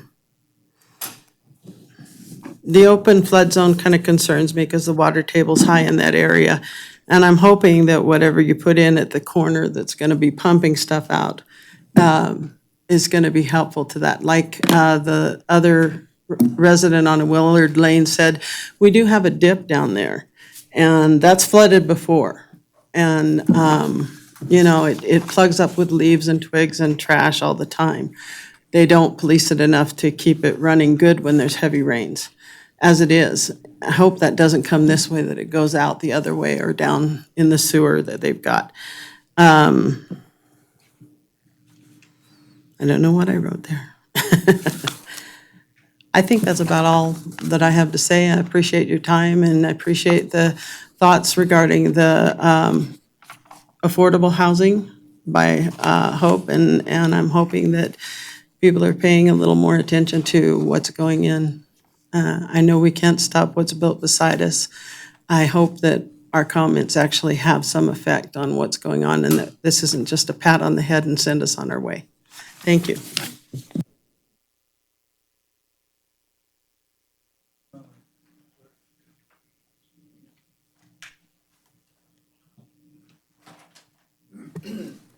Hello, my name is Nathan Harrison. I live on Cedar Street, which is off of Parkland. My property is one of the properties that's to the north of the proposed development. We actually have one of the longest fence lines on the property, so I'm potentially going to get 4 new neighbors out of this. Just figured I'd come up and state some of my concerns. But first, I do think that after hearing what the developer has said, that they make a lot of good points. I do think that them minimizing the site density based on comparing it to what it is zoned for, I'm appreciative of that. I do like the 51-foot setback, especially with the higher roof lines and the potential to have a 3-story house behind us. I did look at a little bit at the implications of a 3-story house behind you, and basically you've got a window that's essentially, the viewing window is 27 feet above the backyard. So depending on how close those setbacks are, really could have a dramatic impact on your privacy. So one of the things that was discussed is potential for precluding 3-story houses behind on the northern side of that property. And I'm going to say that I'm in favor of that. I do think that, overall, I think the site plan or the proposed architectural details look nice. It does look very classy. The differing roof lines do add some interest, and I think that they've done a good job with their architectural renderings, but I really am not in favor of having somebody 27 feet above my property and looking back into our backyard and our our windows. One of the things that somebody else brought up is traffic calming. You potentially have, if people, 150 houses, everybody has 2 cars, you figure you've got 600 trips to and from work by all of those people every day, and that doesn't include running the kids to school or going grocery shopping or any other errands. I do worry about the traffic that's going to be going down Parkland. We haven't had any traffic in the 20 years that I've lived there, so that's going to change. And so any traffic calming measures that could be put in to try to minimize the speeds with which people are going down Parkland, I would really, really appreciate that being considered. As far as the width of the streets, I understand that they're matching the existing Parkland width, so to me that makes sense from the city point of view and the developer point of view, but minimizing the widths within the subdivision itself, I'm not opposed to doing that as long as adequate parking is maintained. We already have a lot of people that park on the streets off of Parkland, Cedar Street, Cary Street, all the streets that are within my neighborhood, and I would hate to see a big overflow of parking coming from this new subdivision into the new or into the existing subdivision. So I guess one comment is we've got power lines behind our house, so I'm assuming that the developer is going to put in-ground power for these new units, so I didn't want to have more power lines showing up that we have to look at.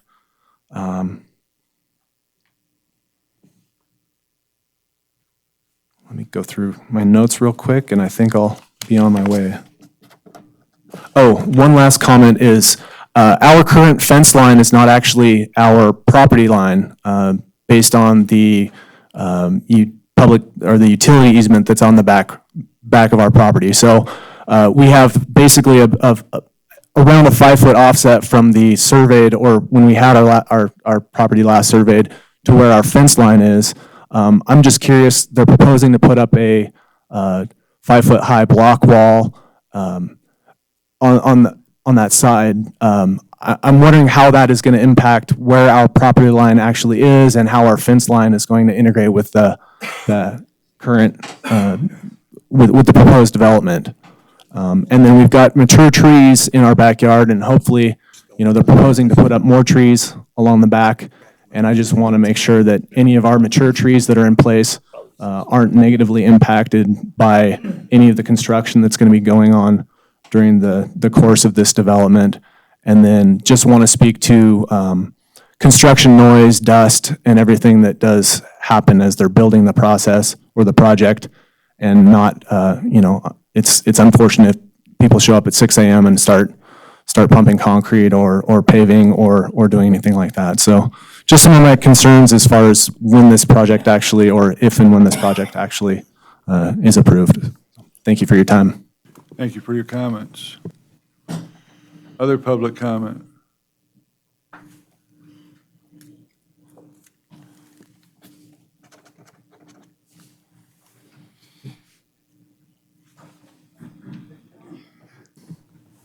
Good evening. I'm Jim Phillips. I'm very concerned that development that's going to go on. I hope there are some people here that have been around for 40 years. All of that is a flood zone.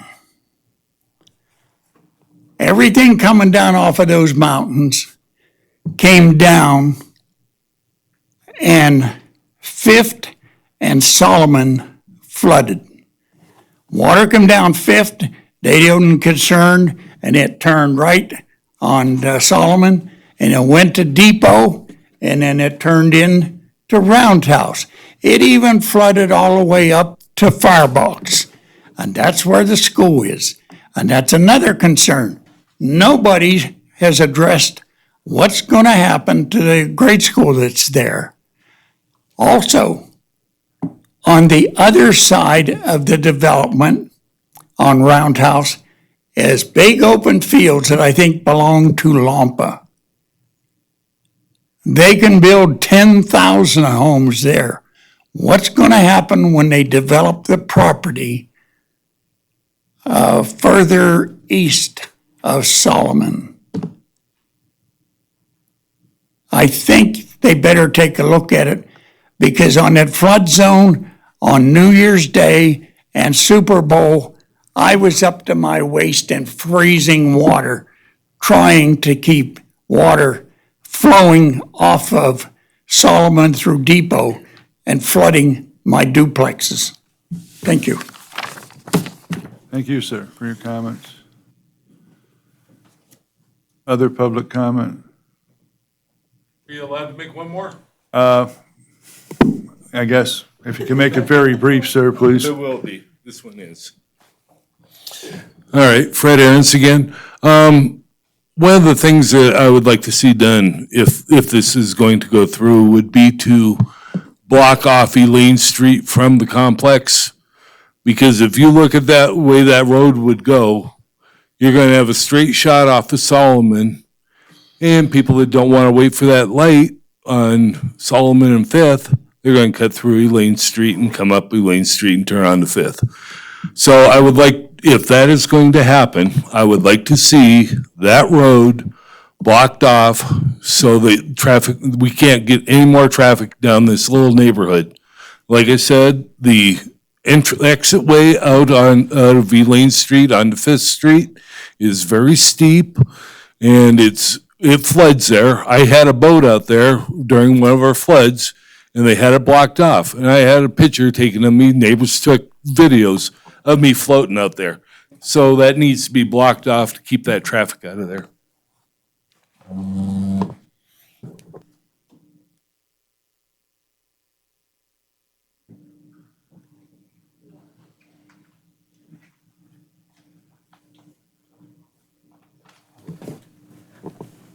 Tom Gibbons. I'm one of those who have lived here 50 years.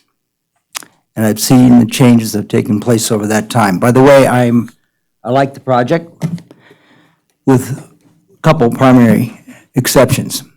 I own property on Coronet Way. It's not my primary residence. I went through this committee 10 years ago when I built my new office on Fifth Street and Division. So I'm not touting my practice at this time. I'm noticing the changes that have taken place in our community over the last 50 years. My primary concern is that in that particular area, we're dealing with single-family, single-level homes. I have seen two-story. I think some of the adjacent developments look very nice. Three-story, to me, should be totally abandoned. I understand it from a developer standpoint. I'm very, politically, I'm conservative. I'm fairly successful at what I do. Have a number of businesses, but for Carson City, trying to attract a tourist environment, attract those that have just had it with California. I'm one of those. I left there many years ago. I would be pro this development if we could eliminate the third-story homes. I think the suggestion regarding our conifers, I think that's a great idea. The concerns, because I'm south, is not having one looking in my window, but it'd certainly be concerned if I was on the north side. And I'm more concerned about what's happening to our city. Unfortunately, it was mentioned somewhere the city is going to have to come up, the taxpayer has to come up with the money to pay for streets and development. Little Lane is a fairly small traffic area with only 2 or 3 primary entrances into the mobile or the modular home district. With the increase of traffic, this is going to put some stress on that. I think improvement to the area, I think, is an excellent idea. I love this town. I'd never leave. In fact, I told my dog that we'll go out together.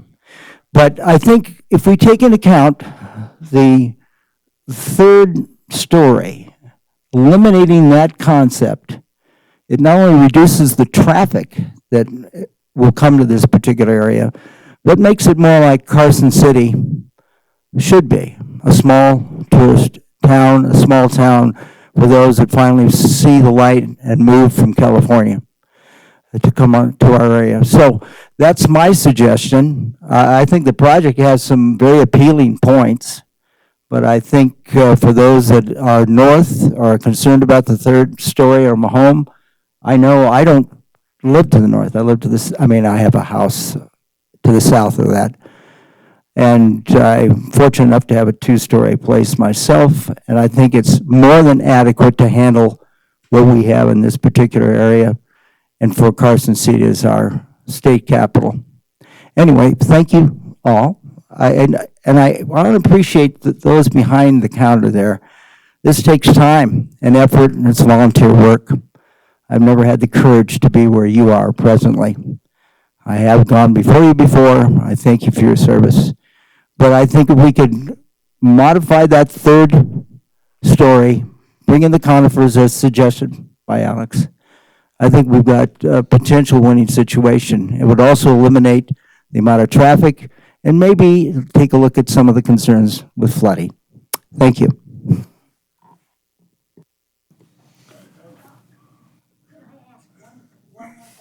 I guess we let the other gentlemen, I'll have to let you as well, okay, if you could make it quick. Jean Sexton again here. The plan was up on there, but it's gone now. They had like, say, 8 homes here, and then you had like Parkland here, and then you had a whole row full of houses there. Yeah. So rather than to have Parkland come out and butt against Parkland, can they take some of those houses, like 3 or 4 of them, scoot them down where those 8 are, and then come out a different entrance and not come directly to Parkland? Because that would alleviate a little bit of traffic there. Because if you're coming out on Parkland and they're coming out on Parkland, so if they could scoot that down, they could come out there and there. Thank you, sorry.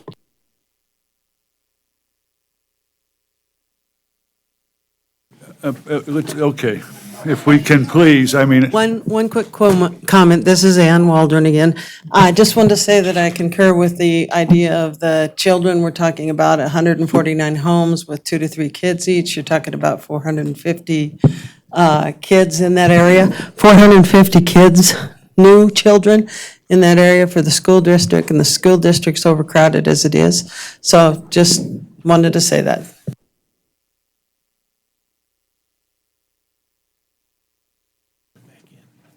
Okay. All right. We'll bring it back to us now at this point. Couple things. Hope on the property easement the gentleman asked about. I'm sure their wall would be on the other side. That easement would remain. It sounds to me like quite a few of the people, as far as tree selection and that, they want to, if we get to that point, coordinate with them as to what kind of trees, whatever. I don't know if that's possible. That might be something to think about when you're doing the tree thing.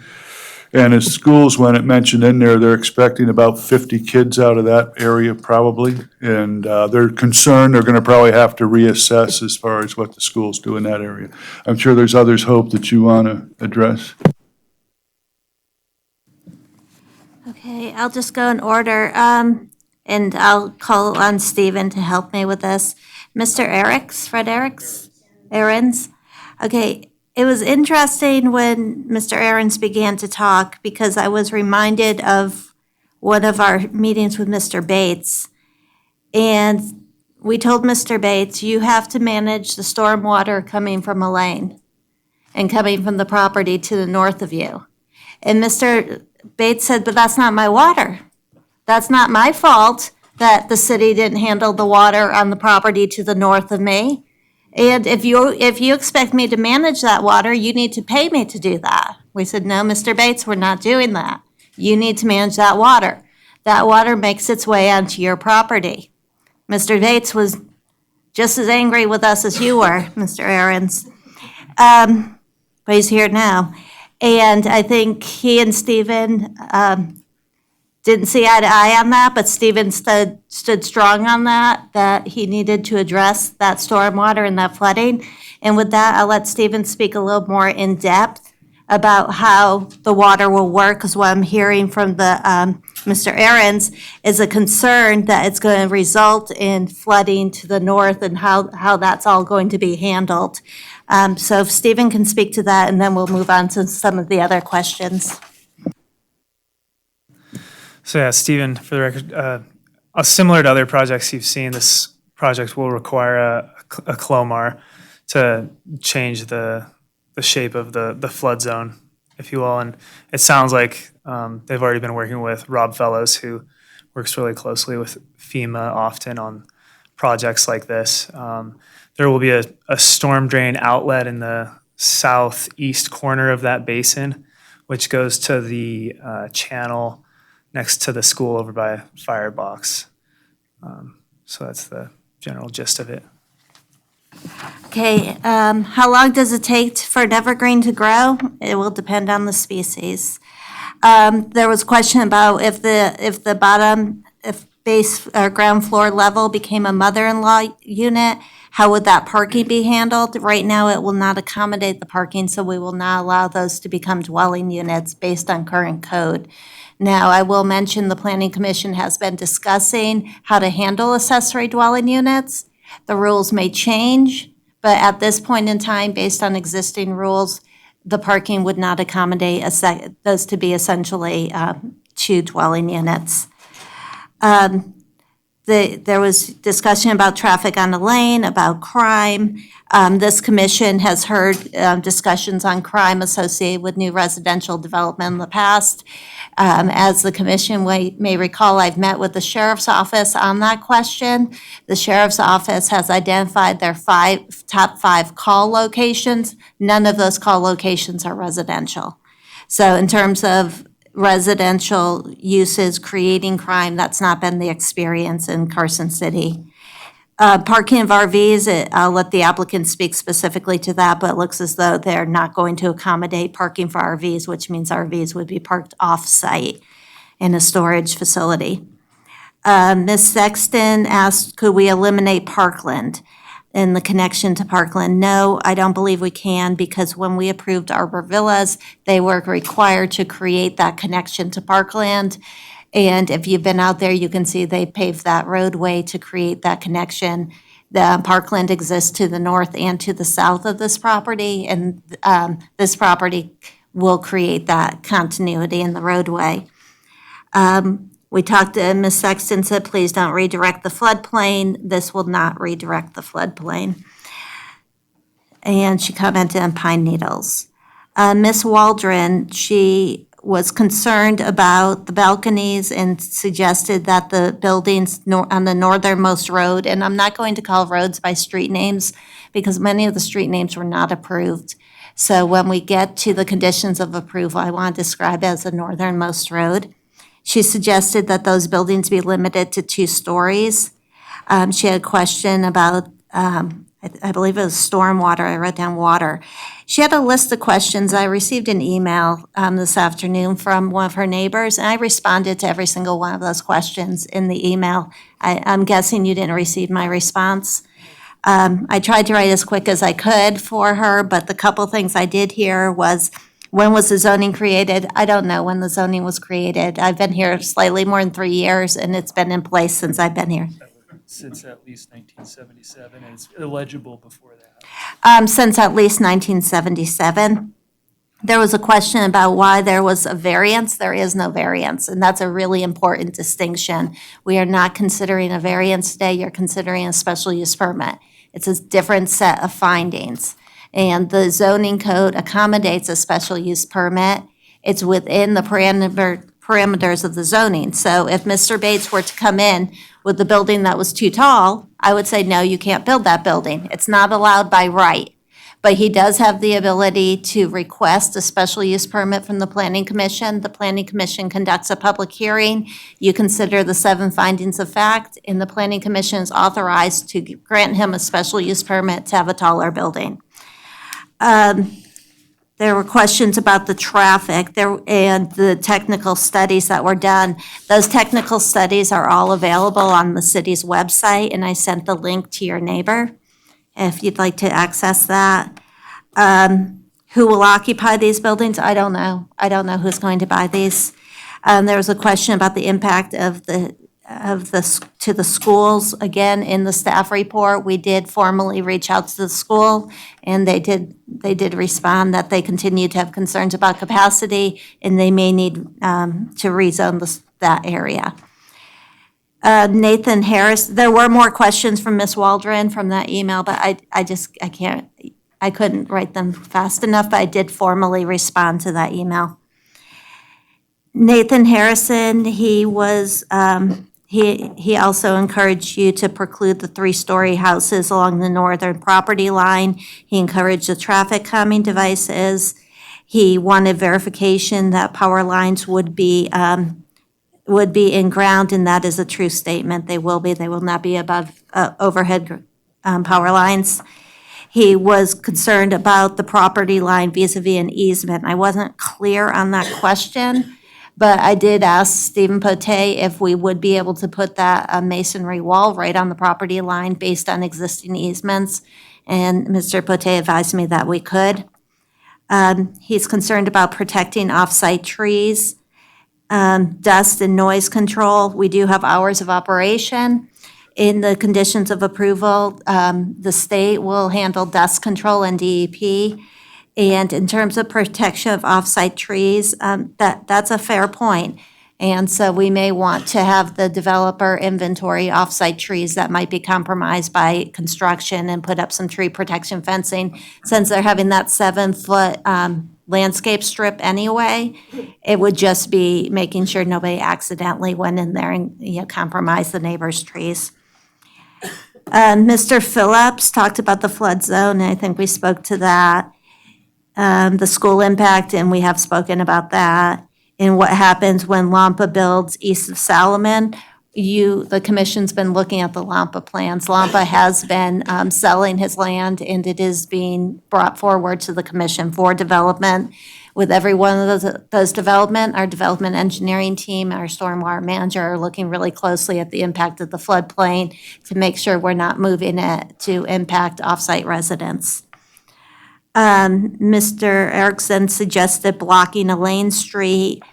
We encourage the connectivity. It's a dead-end street. If you go there, I believe there's boulders at the end. We see that throughout the city, where you have undeveloped land with dead-end streets ready to continue in.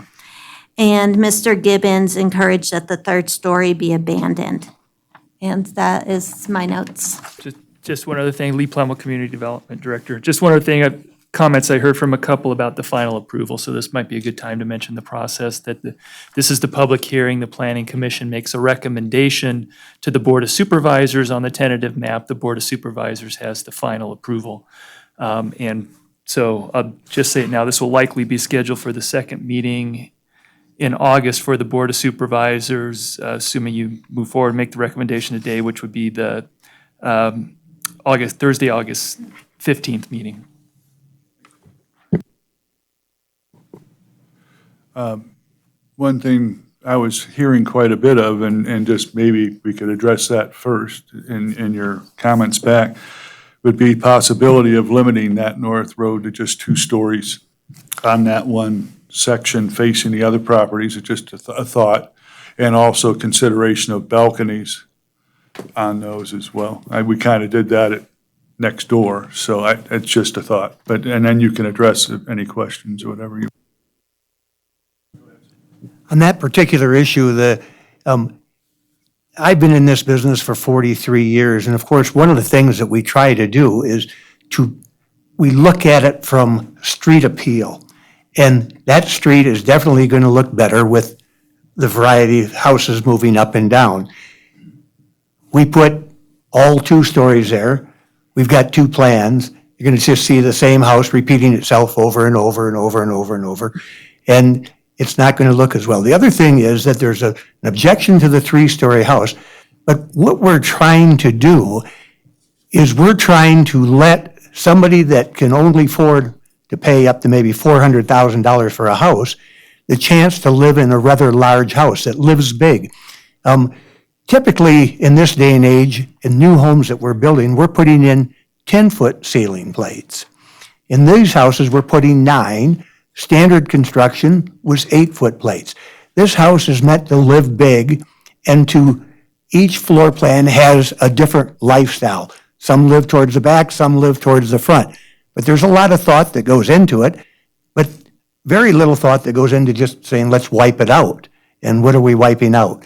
It would be hard for me to sit down in 5 minutes or even a half a day to describe what we've gone into as far as market studies, what people would like to see here, and what we're trying to meet. But we're trying to give somebody the opportunity to live large at a more affordable price. And if we go all single-story houses, ranch-style house costs about 30% more to build than a 2-story. A 3-story is about another 15-20% less. So it's about affordability, and it's about trying to allow that person that wants to have a really nice house have it. And I understand that, sir, but you have 5 rows of houses there, and you're talking the back row, looking into people's yards. This is just my personal comment on that, and I understand where you're coming from on that. But from the street, you'll have the variance, whatever. That's my only comment. And Chris, is there other questions you want to address, or?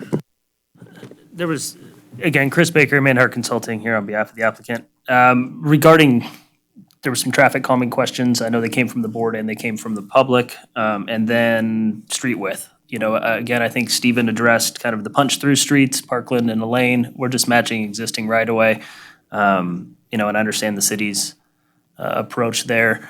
Regarding the east-west streets, we would be willing, to work with staff to see if we can, come up with a section that is a little less pavement. Obviously, it's a upfront cost for the applicant and it's a long-term maintenance cost for the city. So it's a win-win to reduce those. Again, we do not want to sacrifice parking. Parking's important for everybody.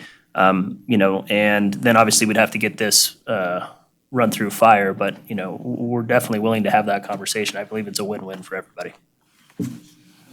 And then also regarding the trees, selection of trees, buffering on the north, we're willing to, to cluster those to, window placements and other things to put in an appealing buffer for both sides.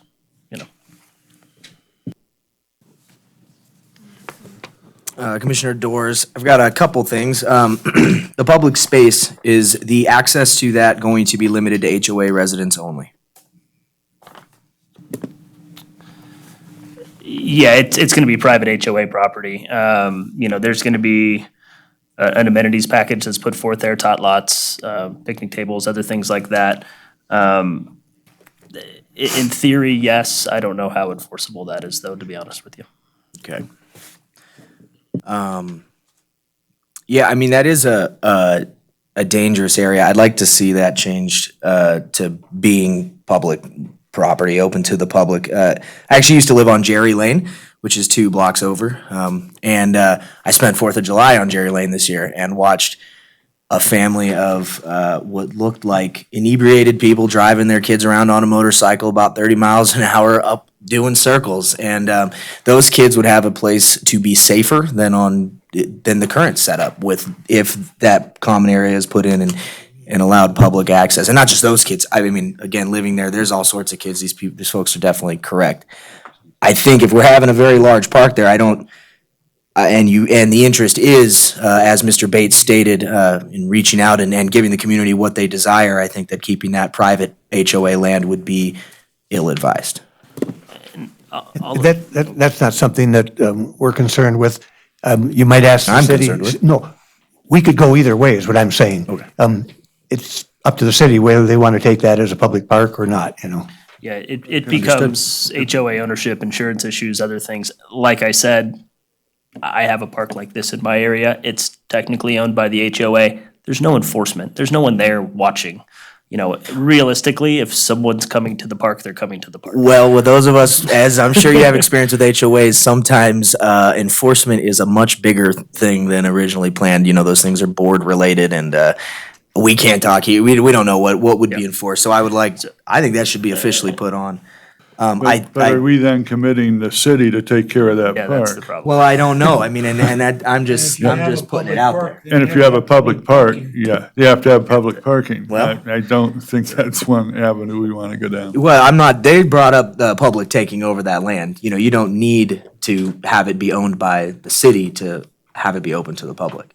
You know, they brought up liability issues, but we're not litigators. We don't really know the answer to those questions. Go ahead, Hope. And neither are you. I was just going to mention, what's happening in other parts of the city is an HOA has a private amenity, I'll call it, and they're putting, Vintage, for example, and they'll put a public access easement over it, so it continues to be privately owned, privately maintained, but the public has the right to it.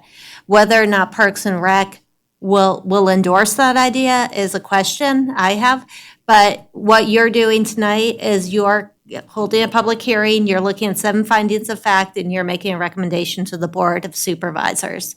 So you can certainly include that in your recommendation if that's what a majority of the commission wants to do. Sure.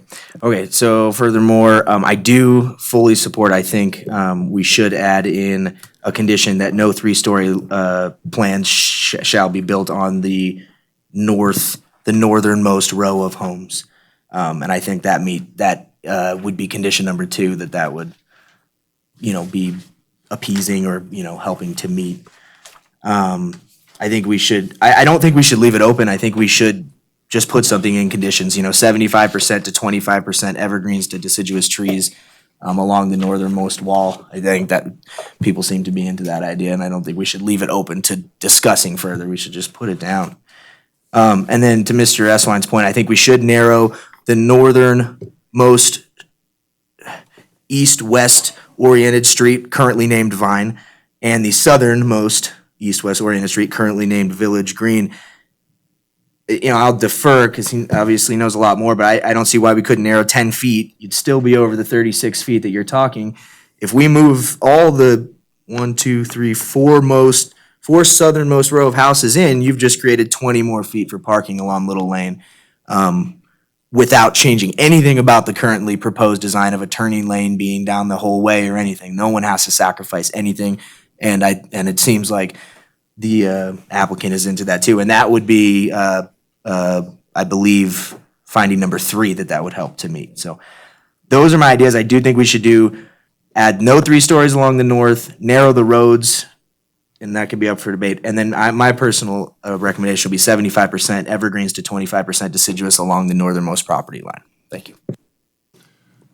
Other comments? Mr. Chairman? Commissioner Border? 2 things, I think. I have a hard time with us re-engineering a project on the fly. There's a lot of different things we could do. There's a lot of different things that the builder and the developer can do. If you changed all those streets and made them 10 feet narrower, you could move all those buildings 20 more feet away from the fence line at the north. You could create a lot on the north side that's 10 feet wider and stagger the buildings in there and put the 3-story buildings, if they ever build one, more forward. But I don't think that's our job here. I think we've heard that there's some concern about the 3-story buildings on the northern side of the property. We've heard about, visually making it appeasing and a question of parking. So I think those are issues that have to get resolved as this thing moves forward in the process. I'm not sure that we need to completely sit here for the rest of the evening and redesign the project. But I'm wrestling with how we proceed. We're here to approve 2 things, the tentative map, and whether he can go from 26 to 34 or whatever feet. Those are the 2 options. And we are clearly allowed to add conditions to I meet the don't 7 findings of disagree. fact. So without redesigning the project, we are allowed, and it is not only allowable, it is our duty to make sure that people's concerns are met by adding or removing conditions. And then again, talking with what Mr. Borders is saying, like the developer is saying, then you limit 2 floor plans to that whole back thing. You got the same houses, but maybe okay, I'm just balancing. And I have a concern about stormwater diversion, totally get that. But are we just talking stormwater, or are we talking groundwater that percolates up into a crawl space or underneath a slab-on-grade building? So if there is not an issue with water coming up from, wherever, because I don't know where my water underneath my house comes from, but it comes. So if it's not just stormwater, but groundwater that percolates up, how, is that an issue in this particular area? Is there going to be some mitigation done about that? If it's not an issue, fine. Then it's just an issue of stormwater runoff. Yes, Chris Baker, Manhart Consulting. The discussion is relating strictly to stormwater runoff. Water in the adjacent property was found at 15 feet before we had a perk test before the wet winters, 2 wet winters. Water here was found ranging from 7 to 8 feet after the wet winters. So standard conditions, water's at 15 foot. Currently, water's at 7 to 8 foot. So again, we're not looking at water perking up through the site. The real reason we're looking at that is for storage in the basin, right? How far we can dig down.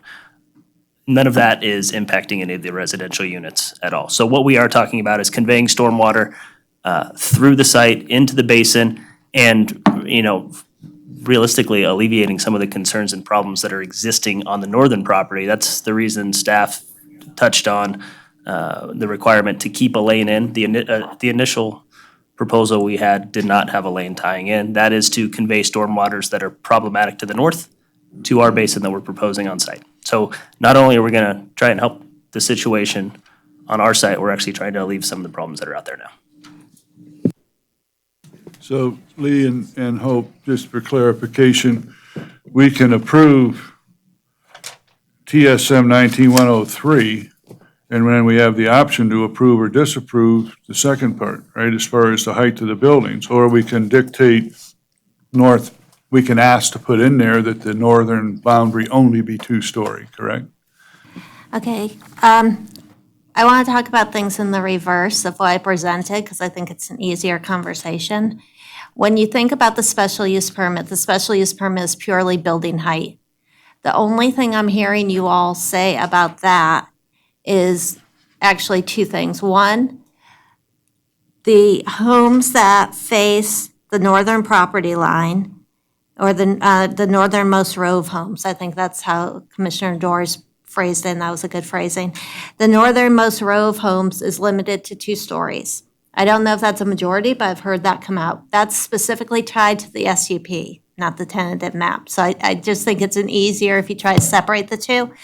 Then there was discussion, if we're going to allow 3 stories on the northernmost row of homes, they should have 75% evergreen or some percentage of evergreen trees along the road. I think that's specific to the SUP. So I don't know if you want to figure out what the consensus is on that first and then get into the tentative map. On the tentative map, what I'm hearing from the commissioners is 1, you're encouraging that parking be allowed on Little Lane, some of you, not necessarily a majority. That some of you are encouraging a narrow or street section. I think it could be phrased that way as well as opposed to dictating which street section. And that would give the applicant the opportunity to try to shrink the street while meeting other requirements and send the message. And it could even say you should use a narrower street section, preferably the special street section. Again, you're making a recommendation to the Board of Supervisors. Give them the best recommendation you have to give. There's talk about incorporating traffic calming devices into the street system. And then we did hear from, what was his name, Mr. Harrison, about protecting the neighboring trees. I thought that was a fair comment. So that would be part of the tentative map, that they identify mature trees along the boundaries and incorporate tree protection measures prior to construction. So those things I think are tied to the tentative map. So kind of in your head, separate the 2, and if there's other stuff I didn't list, Oh, and I think there was discussion on the Little Lane, that's condition 38. And the center lane on Little Lane was condition 39. So when you think about Little Lane, you'll want to look at those two conditions and look for modification. That parking on Little Lane we're considering would only be on their property side of the street, not both sides, correct? Right, because our condition is only prohibiting the parking on their side. We're talking about that half-street section, where their half-street section shows the on-street parking, and we're saying, no, don't put up the on-street parking, put in the turn lane. Center There are turn no lanes. houses facing on the south side of Little Lane anyway, so it doesn't make sense. It just wouldn't allow parking. Right. Further discussion, or? So you were suggesting that if all those things we liked and wanted to do, we would add them as a condition to the tentative map? You could, because what you're doing today is you're making a recommendation to the Board of Supervisors. And I'm encouraging you to look at the findings and based on the findings, to give the Board of Supervisors the best recommendation you have to give. Having said that, the applicant may not agree with some of the conditions that you suggest. And they may not agree with how you handle the special use permit. And they may want to appeal your decision to the Board of Supervisors. So I think your job, if you will, is to look at the findings and make a recommendation to the Board of Supervisors. To the extent there's conflict between engineering conditions and fire conditions and so on and so forth, we'll speak to the board about that. So shall we do the tentative map first or the SUP first? I would think let's do the tentative map. Huh? Okay. Are we in any sort of agreement about whether or not we're going to add these parking, street size, and protect neighboring trees to the tentative map? I thought we were going for a vote. I know, All right. no. All right. So we're addressing the neighboring trees as far as making sure, they're not torn up, whatever. Trying to possibly narrow the street sizes, correct? And then parking on Little Lane in front, redesigning either, like Paul said, where you'd have your turn lane and then you could have mid-block parking, whatever, right, Paul? Right. Is that can you want to summarize those? Well, my thought on Little Lane is, I see the need to have the left turn in lanes there, or that, maybe even a right turn or a left turn out. But you don't need, the entire street length for the stacking distance. Right. You just need to have one or two car lengths of stacking. So that would open up the whole frontage, pretty much the whole frontage of Little Lane to accommodate parking. And Little Lane will be widened like it is down by the villa. I imagine it's going to come all the way down. We're not looking at the same road we're looking at now. Well, if you look at the 60 conditions in the tentative map, Right. or are you saying that we'd take 38 out? Yes. Okay. And then we'd add 61 and 62, which says, take care of the neighbor's trees and narrow the streets? Well, Consider. Yeah, with the appropriate language Right. that Hope is. Doesn't tie anybody's No, hands. that Hope is so good at, but yeah. Sure worded for us. Is it consider narrowing the streets in order to accommodate parking on Little Lane, or are we No. just to narrow the streets? To narrow the street. And then keep Little Lane the same as it is by Arbor, but also allow parking in there? Mm-hmm. So, okay, understood. What am I doing when? 38. 38, it says parking will not be allowed on Little Lane, which is Oh, a collector 39, roadway. 39 talks about I think we leave those. Yeah. Yeah. But you don't need the left turn lane the entire You length of don't the need street. the whole length, so I would say that 39 could stay. Right, because it's just the intersection of Little Lane and Parkland Avenue and Little Lane and Spartan Avenue. It's 38. Parking will not be allowed on Little Lane. Yeah. We need to remove that. Remove 38 and add 61 and 62. Right, and add 61 and 62 referencing the trees and the coordinated attempt to narrow the streets between, city and them, or staff and whoever. Mr. Chairman, I have a question Go for ahead, sir. staff. On item 40, or number 47, Sufficient right-of-way must be dedicated along Little Lane frontage and at the corner of Little Lane and South Solomon Road to allow for new and existing street improvements to reside within. Can you explain what those new and existing street improvements are? Those new and existing are the improvements as shown in the tentative map plus the conditions that are listed in there. So we didn't give a specific width because there's areas where, for instance, we're asking for turn lanes. And so we didn't dictate the exact width along the entire frontage. And obviously, any attempts to narrow whatever would have to be coordinated with police, fire, and everyone else to make sure it would work correctly. Okay. Go ahead, Commissioner Preston. My question is along the detention pond on the west side, is there parking allowed on that?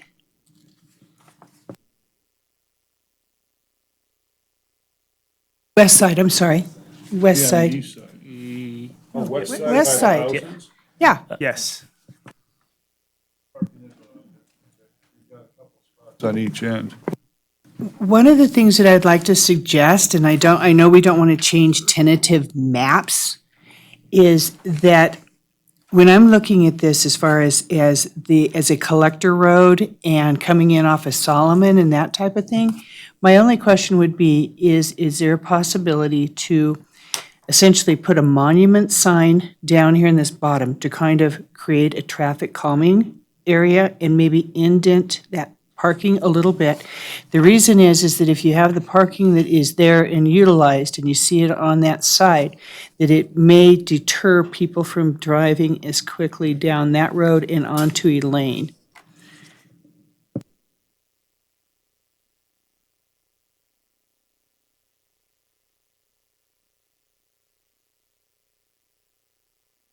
Is that a change to the tentative map?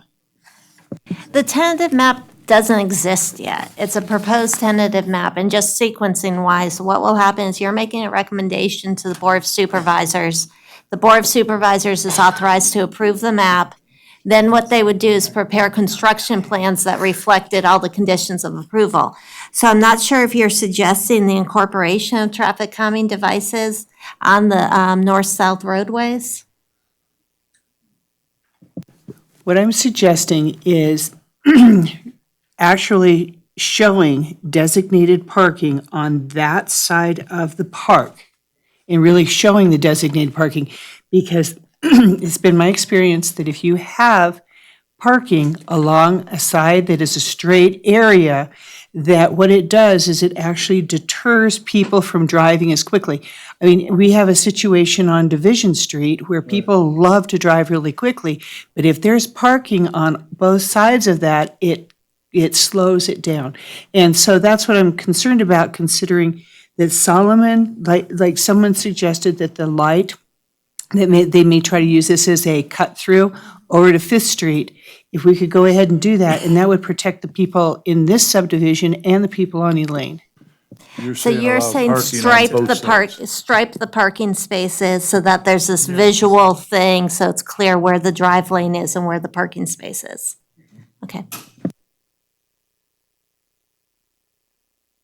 Would that make number 3 something like consider, 63 something like consider traffic calming approaches to the, Right, including parking, strike parking, et cetera? or just, I just leave it think- vague? No, I think, well, you could certainly just suggest traffic calming on the east, the north-south roads. I think Commissioner Preston was more specific than that and was suggesting painting the parking stalls, if you will, so that it was clear to the driver where the driver belonged and where the parking space was in an effort to slow down traffic.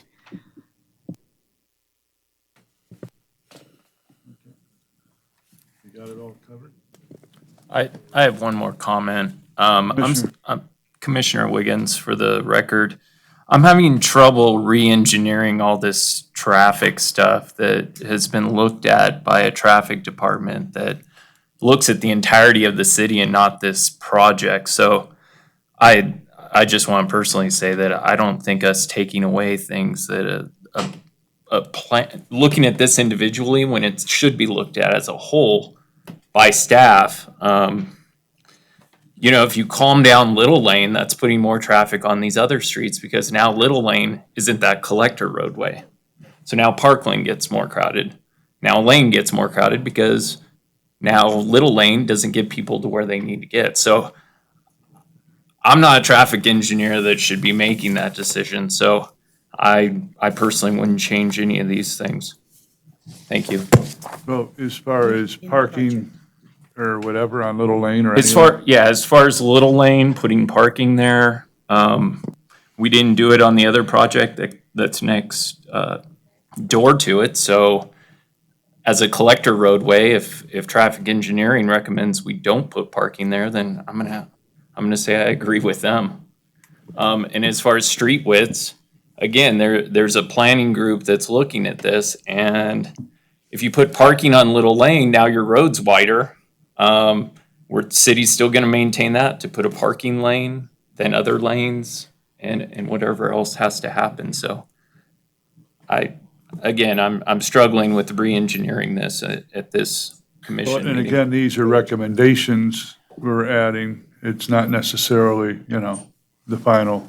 Okay. What comes down. I would like to point out that parking on Little Lane is not going to increase the amount of pavement that is going to require. The pavement is going to be there anyway, and the city's going to have to maintain it. It's our job to review these projects to see whether or not they meet the criteria of, not just of the city's development code, but are they suitable projects for this area, and what kind of improvements could be made on them to make them more suitable. Better environmentally, Et cetera. Our job isn't to just rubber stamp a staff opinion. And also, Commissioner Doris, for the record, I don't believe Arbor Villa, do they have any units directly facing Little Lane? No. No, they don't. So it's a different application. For the record, I totally understand what you're saying. Re-engineering is a whole thing, and I understand that's been said earlier. But for the record, it is a very different application. And I think that the traffic study that was done by the applicant indicates that, that there is more than, well, you don't need to have all the improvements that the city is requiring. And I'm not saying that the city shouldn't require something in addition to what this traffic study is saying. I'm just saying that the traffic study doesn't indicate that the traffic is going to be so much increased that there will be major changes to the way traffic flows now. Mr. Chair, Dan Stuckey, our city engineer, Okay. would like to speak to the commission. So I'll be brief, and I mean, whatever direction this goes, I just wanted to follow up with some clarification on the street widths and then the on-street parking as far as Little Lane's concerned, and then you guys can work it out however. We do have the urban special street section that Mr. Eswine mentioned too, and obviously pavement maintenance is a thing we take very serious at the city, and we've got some good, I think, programs in place, but we're also always looking to other options. So I hear what you're saying as far as maintaining our streets. One thing that we've done in the past as far as the special streets section is when there's public utilities in the street, when you're talking about emergency response, if you have a very narrow street, it can, be a little bit more difficult to work if there's like water main break or something like that when you have that. However, with this case right here, I think with the east-west streets, engineering, I think would be open to a special street section just because you don't have, it's not a through street necessarily, it's serving these developments. So we would be open to a special street section in that area. Regarding Little Lane on-street parking, I know our transportation group has been pretty strong and clear on this as far as collector streets. No parking on collector streets. It's a safety issue. It's industry standard really is what's going on across. I mean, it's nothing really unique to Carson City in that sense. So again, I just wanted to offer some clarification on a little more background on how we came to those conclusions. But the street widths, I think we're definitely open to working on the east-west, working with the applicants on that. A comment, Mr. Stuckey.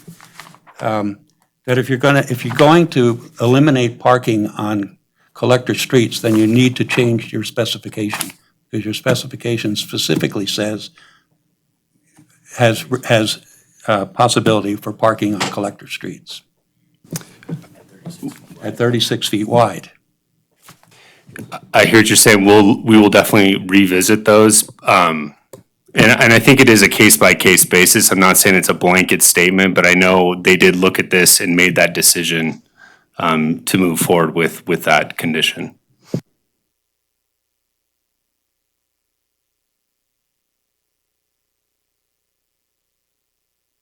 Where are we now?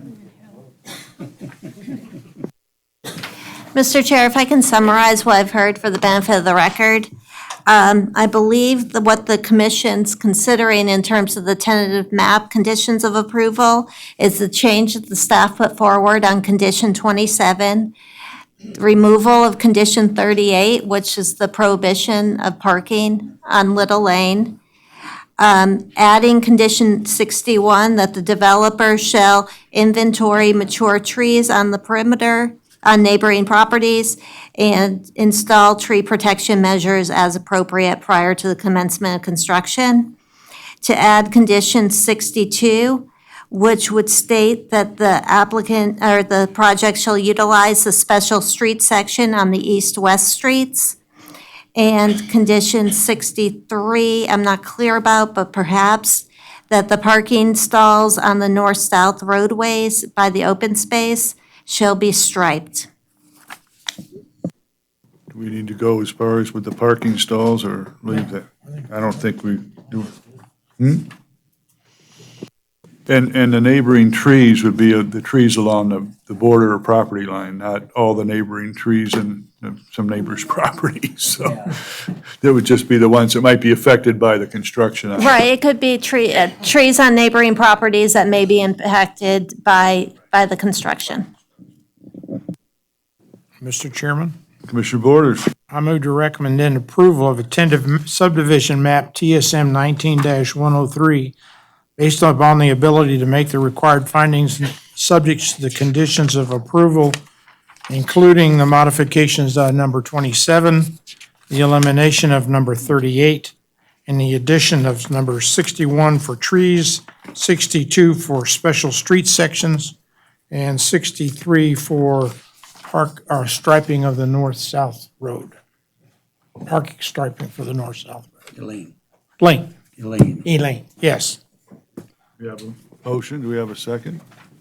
I second that. Commissioner Doers, second. All in favor? Aye. Opposed? Nay. Based on item number 4, for the tentative map findings, the availability and accessibility of public services such as schools, as it's already been noted, the schools remain concerned about the capacity, as well as item number 8, the effect of the proposed subdivision on existing public streets and the need for new streets or highways to serve the subdivision, as it, coming off of Little Lane onto Salomon, I believe is going to be somewhat problematic, that eventually may require some sort of traffic control device, which we have not talked about as far as like a stoplight. But anyway, those, I vote no based on, I believe they did not come up with the findings for those. Commissioner Wiggins, for the record, I'm voting no because of condition for availability and accessibility related to the transportation that we're taking out, line item 38, and various other roadway things that were re-engineered. Thank you. Thank you. All right, the motion carries 5-2. Moving on to the next item.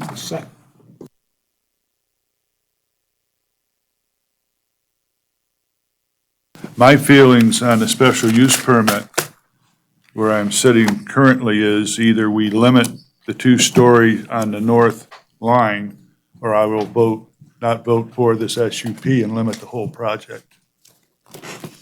That's my feeling. I'm just stating. As of right now, I agree for the record.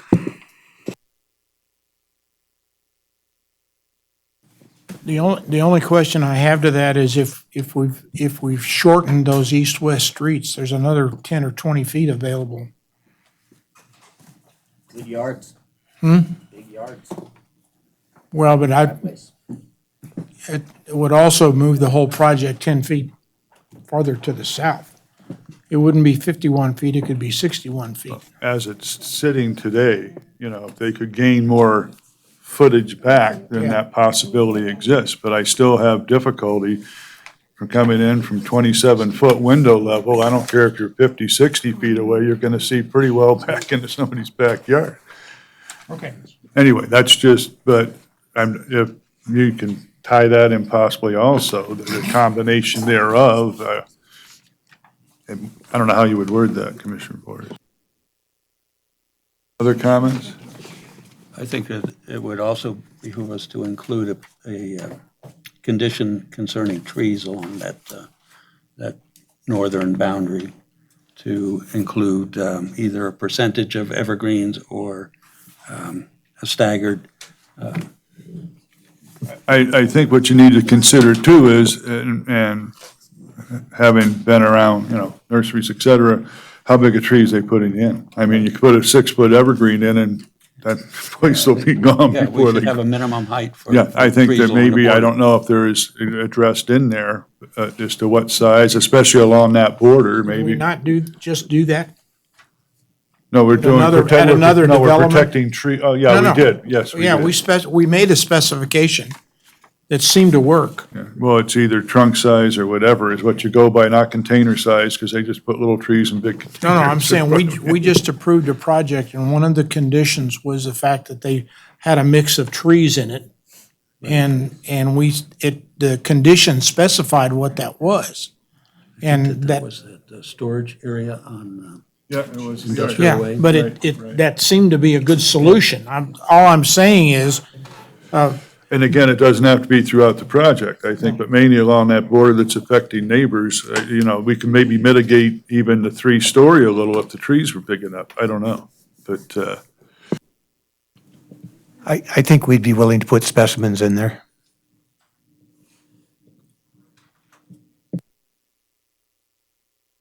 So are we, well, let me look here. We're adding Much condition. bigger tree. by specimens, you talking gallon size or trunk diameter? That would probably be 20, 15, 20, 25-foot trees? Instead of those 1 inch, they'd be, 5-gallon or 10? well, they'd be 15 gallon or even bigger. Yeah, a specimen tree normally would be at least a 4 or 5-inch trunk on it, I would think, so. Or, even a height requirement. Typically, we would work in the gallon size. You would call out the 15-gallon. I'm having trouble remembering, Commissioner Borders, where we used this before, but I do remember we specified the gallon plant that had to be installed to ensure it was a large plant. I just planted my back fence line when I replaced the fence with some junipers last year or whatever, some evergreens. And I believe they were a 20 or 25-gallon and they were only 6 feet tall. Now they're going to grow rapidly, but they've already grown about 6 or 8 inches. Yeah, in addition to what the tact we're kind of taking there, can we also add that they be planted immediately? I mean, because this is a couple-year project at least, and I think the sooner we get them, the more growth we have by the time the project I is. think you would plant them when they were doing it, you can't plant the trees and then go and try to build a house. Yeah, you can. It's tough and it requires a little bit more effort, but you're talking a 51-foot setback, you're gonna be 40 feet from the trees. I've got, that's more than the required setback from someone else's property, so they could do it.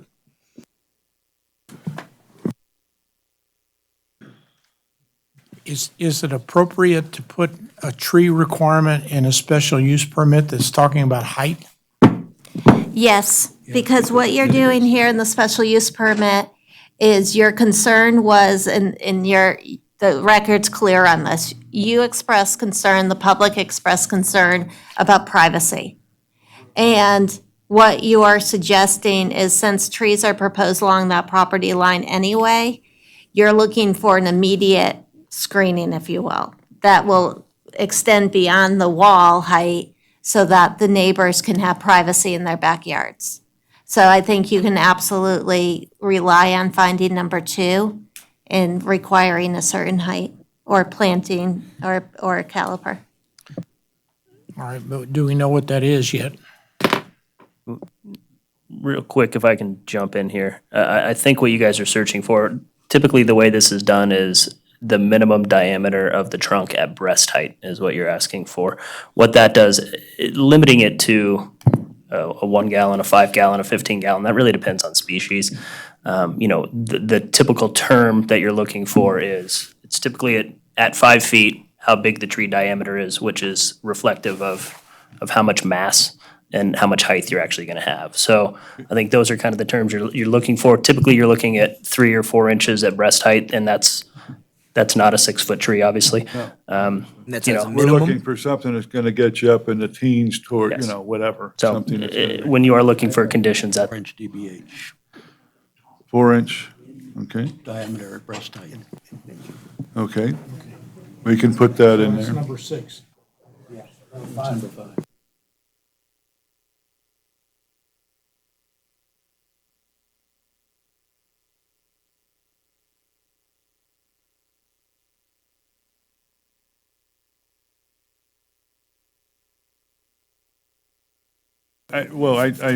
I've got a little difficulty with if we're doing trees, and then we're gonna tell them we can't build it 3 stories. I think we're trying to look at one or the other. How about, I have a potential solution here. Realistically, what happened with the tentative map is we're investigating and we got assurances that we're gonna have a 50-foot section across, right? We're gaining 20 feet across the site. So, that gives us play as far as increasing that setback. I would propose maybe a condition. I'm hearing from a few commissioners that a condition to limit 2 stories. What if we put a secondary on that unless a certain setback? I mean, now we're talking about not 51 feet, we could talk about 65 feet, right? I mean, it just depends on which direction the A commission would look to combination of go. setback and So planning. if we're looking at potentially keeping the opportunity for 3 stories in play with an increased setback of maybe upwards of 65 feet and increased buffering as far as landscaping goes, that gives the developer flexibility to move forward. It sounds like that whole northern side's getting a little bit reworked within the framework of the tentative map, but it just gives flexibility. It gets everybody, I think, in the same position, and allows for additional screening and still that architectural variety. And I'm more comfortable with that, I was one of the ones that said 2-story only, keeping in mind the fact that by combining this, you're not gonna be selling 33 stories on that back row anyway. And number 2, it doesn't tie your hands to having the same 2 houses when you're trying to make the other stuff work, so. Okay, I have a suggestion for wording on how to do that. But limit the height of homes on the northern boundary to 2 stories unless a setback can be achieved of 65 feet.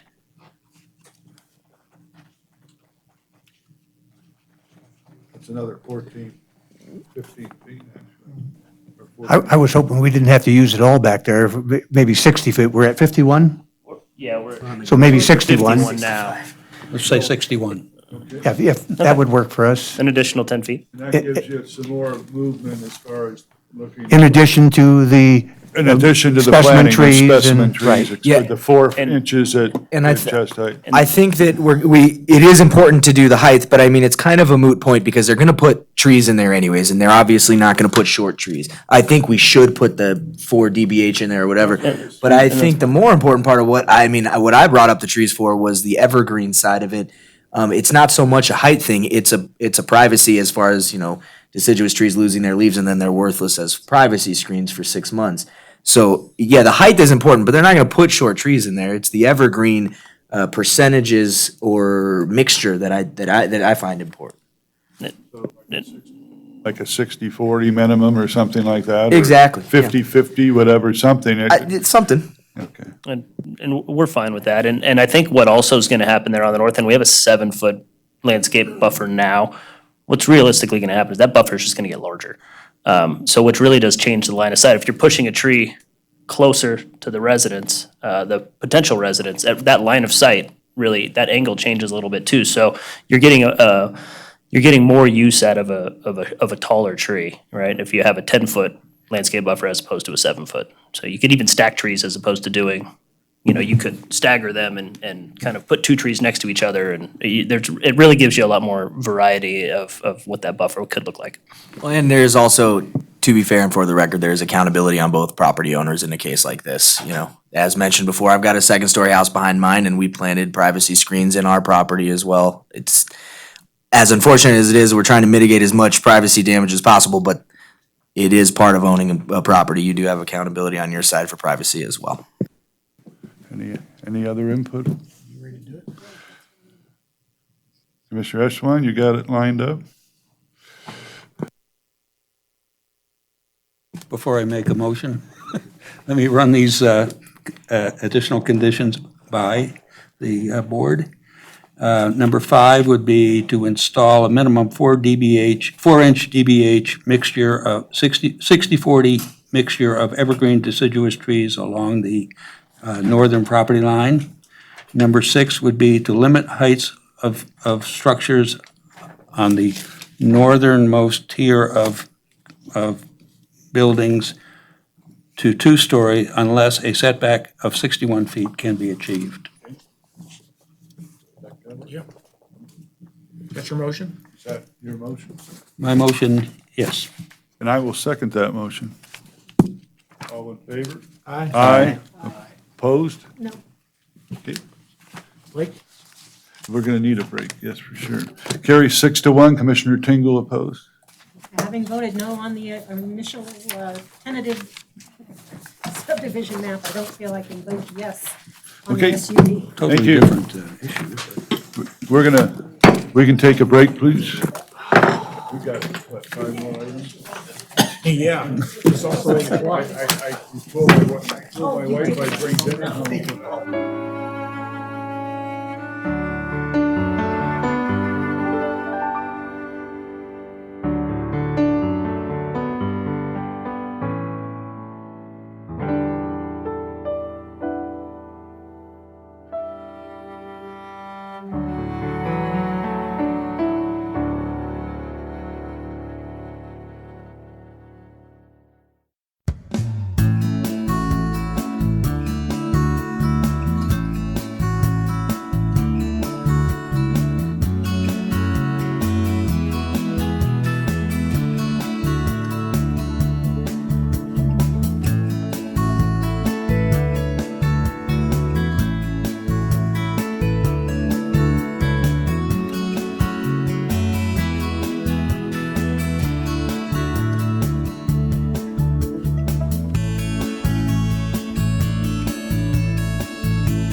We'll reconvene the Planning Commission meeting.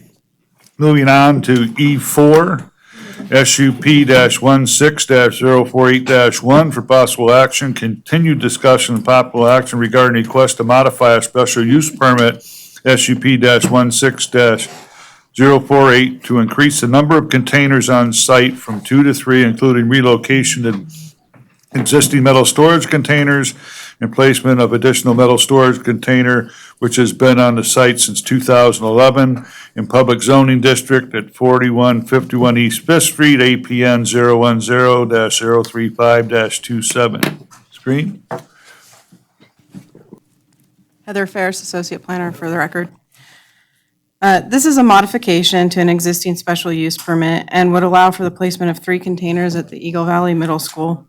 Each container is approximately 80 by 40 and painted in earth tone colors. 2 are currently placed in the circular portion of the driveway, which accesses the school's maintenance yard area. One of these containers was moved from the previously approved location near the track, and the other is an unpermitted container and has been in place since approximately 2011 when the school was renovated. The third container would remain as previously approved near the track.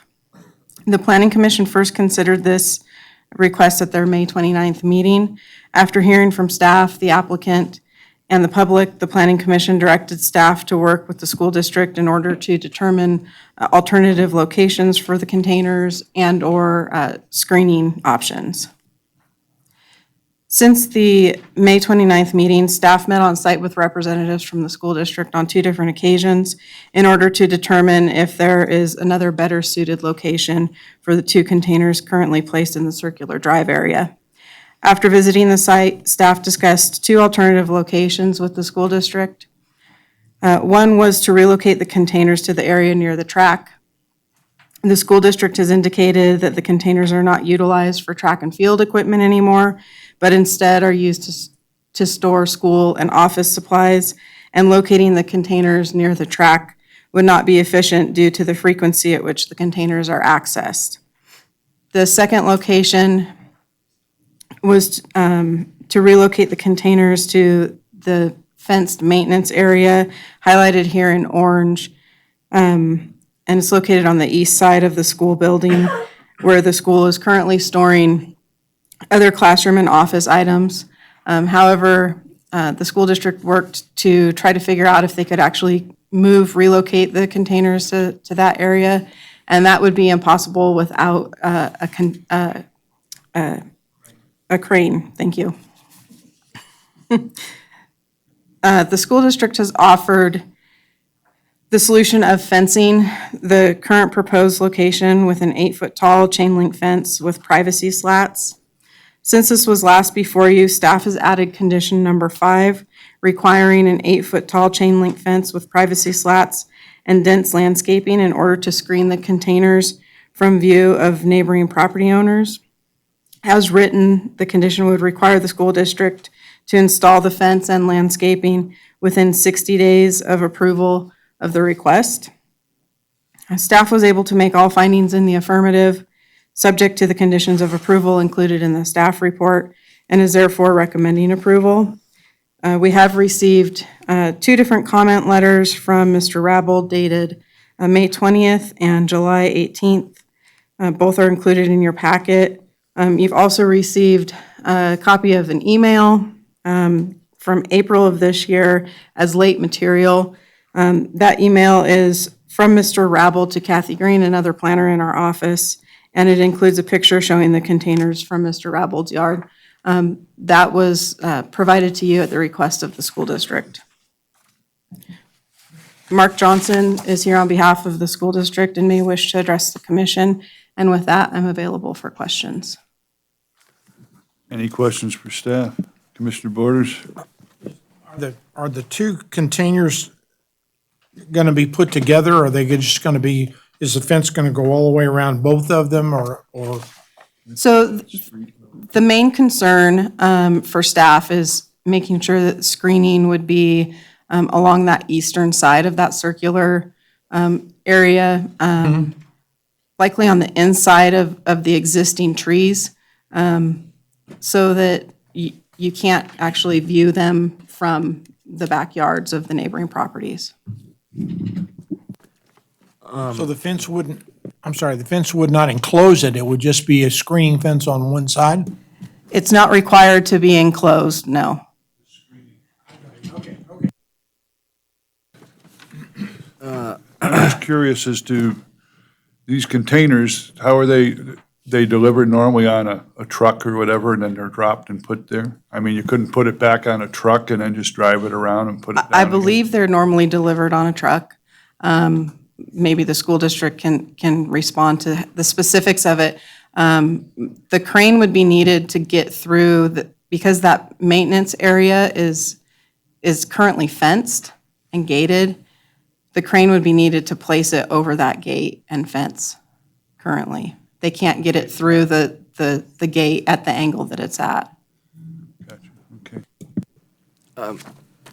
I have a question. The project height in here, you have approximately 8 feet overall. Is that not just the fences? Are the storage units 8 feet tall? Do we know how tall the storage units are? Storage units are 8 by 40 by 8. By 8, got it. And it seems more expensive to get a crane than to temporarily take down a fence. I've done temporarily take down fences lots of times. Gonna put up? No, I'm talking about moving it to where, it probably Well, should be. that's the first, and I have cost of a crane for a day compared to fencing and landscaping, whatever, or a truck to move it over there and take the fence down. But we'll discuss that, I guess, when, any other questions for staff? Seeing none, would the applicant like to come forward, please?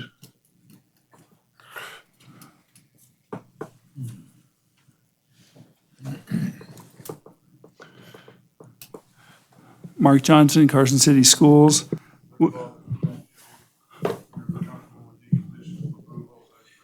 Yes, we are. All the conditions of approval is written, the 9 Yes. conditions, okay? Go ahead, sir. We met with the planning department and we brought a company in and we talked to them about moving it. They could not make that turn because it is a truck that they lift it up on and they back it in. They can't make that turn. So the only way they could do that is with a crane. And what they told us, I was gone the day the director was there and met with them. They said there's only about a 40% chance that they could make it in there because there's 2 of them. They got to fit in there. We couldn't put it in this way. We have to put it in north and south because we have 2 manholes right there. If we put it in east and west, and we can't cover the manholes, so we'd have to put it in north and south. So that's the reason. So there's only about a 40% chance, what the company said, and then you have to put a moving truck in, bring a moving truck, another truck in to adjust it in. There was only about a 40% chance to move it in there, and it was unsafe. So that was taken off the table. We looked at another location. There's another cul-de-sac area, an old cul-de-sac to the west side, used to be the other entrance. You can see it on the property there. But what the problem there was, we'd have to take out sprinkler valves and trees that were brought in there back in 2010 as part of the National Guard that were given to us for a project, and we won an award on that. So we didn't think that would work out, and there was a problem with that, with the entrance, with the gate on as far as relocating. And the other issue we had as far as relocation was moving them back. We talked to the principal. The custodians use that 1 to 2 hours a day. They use it all the time.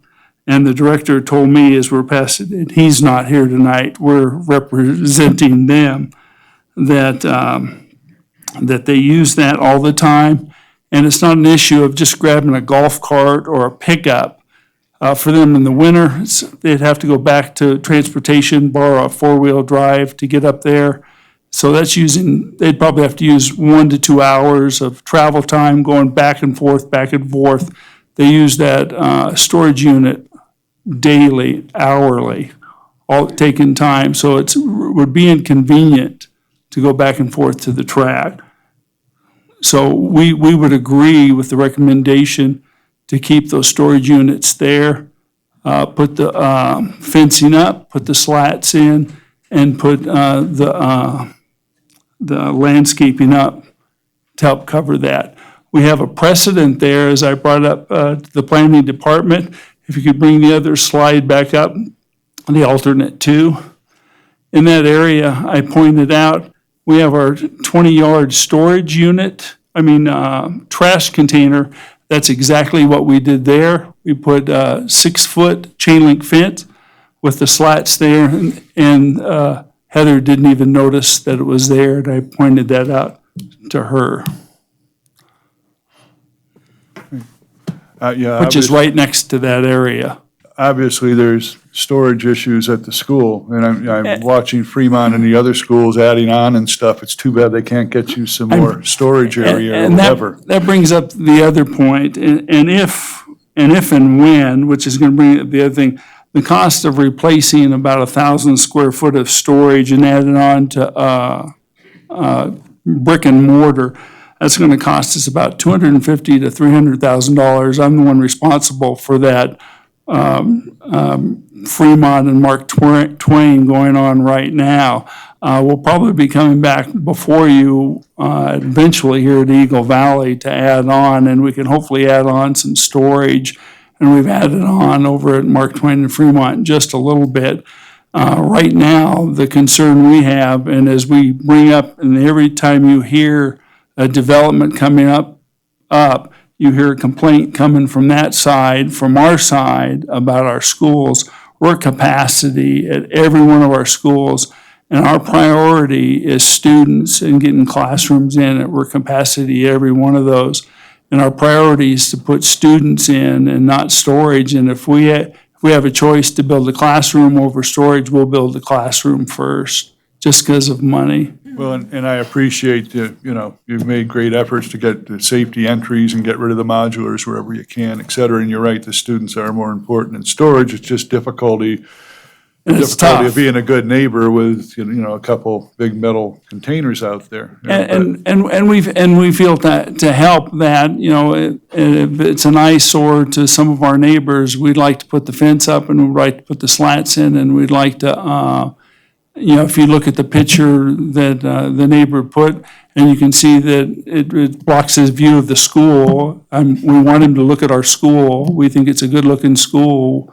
We're working with that same architect on some of our other schools right now. He's completing to help block that. Any other questions for the applicant? Go ahead. And I'd like to pass it over.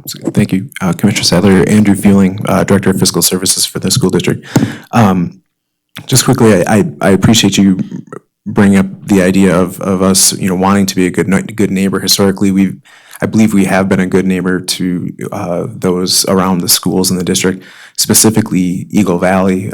We've done quite a bit of work there and oftentimes at great expense to try to accommodate and make things better for those neighbors.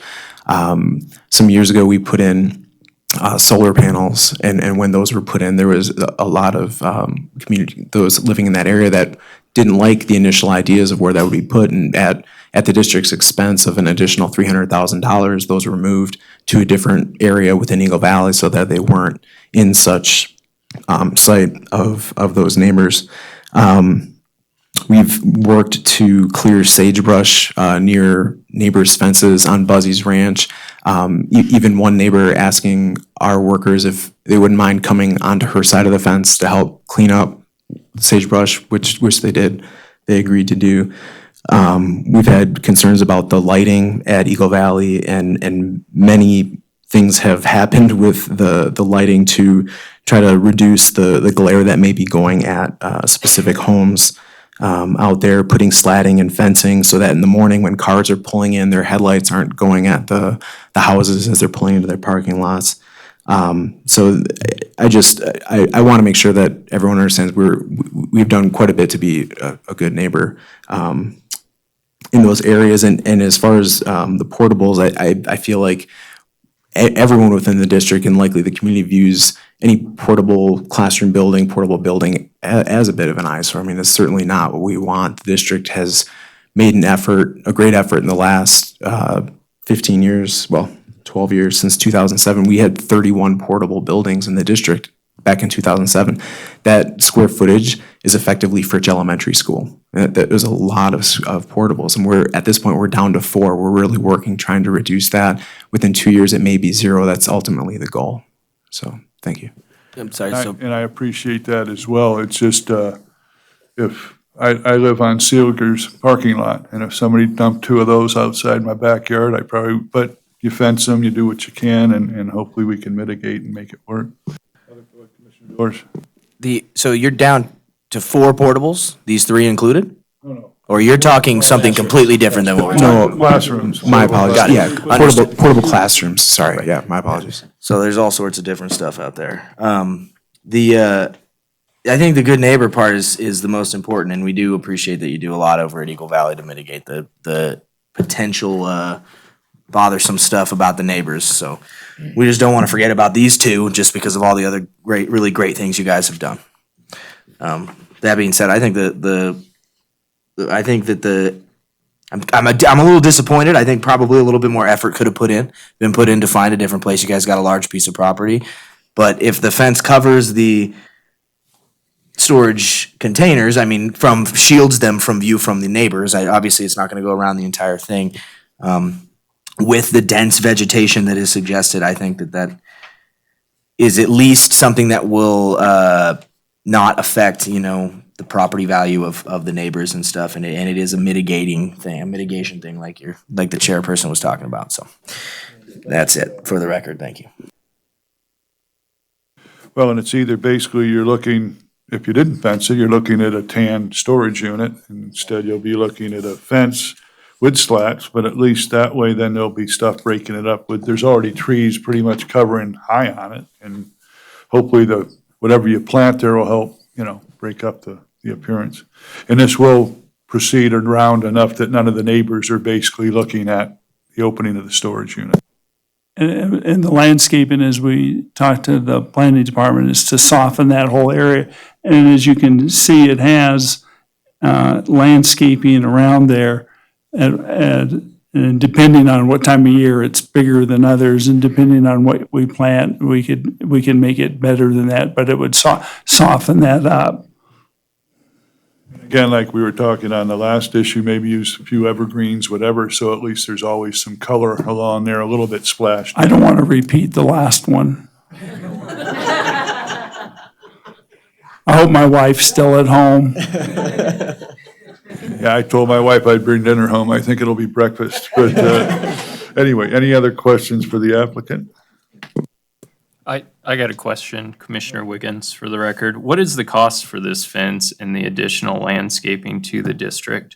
Because just before you answer that, when I looked at this picture of the view from the gentleman's backyard, we're talking 2 feet. He's looking at 60 feet away. And we're not blocking his view of the mountains by any means. We're blocking his view of the school, a power line, and I'm struggling with making the district spend money to block what essentially is, to me, is a minor thing from one neighbor. So what was the cost to that? I've not priced it out. I do fences all the time. My guess it's probably just for the fence, maybe $1,500. The landscaping, I couldn't tell you right off of the top. Okay. But I'm saying for the fence, probably at least $1,500, and then the cost of landscaping and irrigation. Thank you. I just would like to see the school district spending money doing their primary thing, which is teaching kids and Thank you. not building fences and putting up landscaping for minor issues. Thank you. Like we just put a bigger fence, probably the outside of, that covered the outside area of square, that whole cul-de-sac. It was probably $9,000. You square it big. That's how much that fence was. For that little bit, I'm guessing about $1,500. Okay. Other questions for the applicant? Commissioner Preston? I just have an observation looking at the aerial here. That house that's in the middle, is this the house that's? I couldn't tell you. The reason I'm saying that is because I'm seeing that the people on either side have a tree barrier. So, and this one does not. And I'm just wondering, what is that their trees? It seems funny to me because I'm with Mr. Wiggins in the fact that they had a view of the school. I mean, it's not the mountains. So I'm kind of taken back too.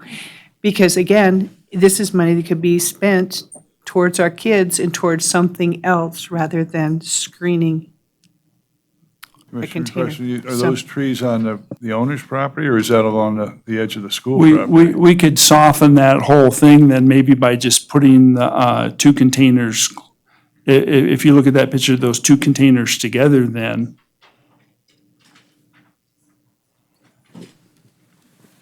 I think How much does moving containers cost? Moving containers would be a lot less than all that. There's a space between them now, you're saying just putting them closer together? Yes. Did you see this picture?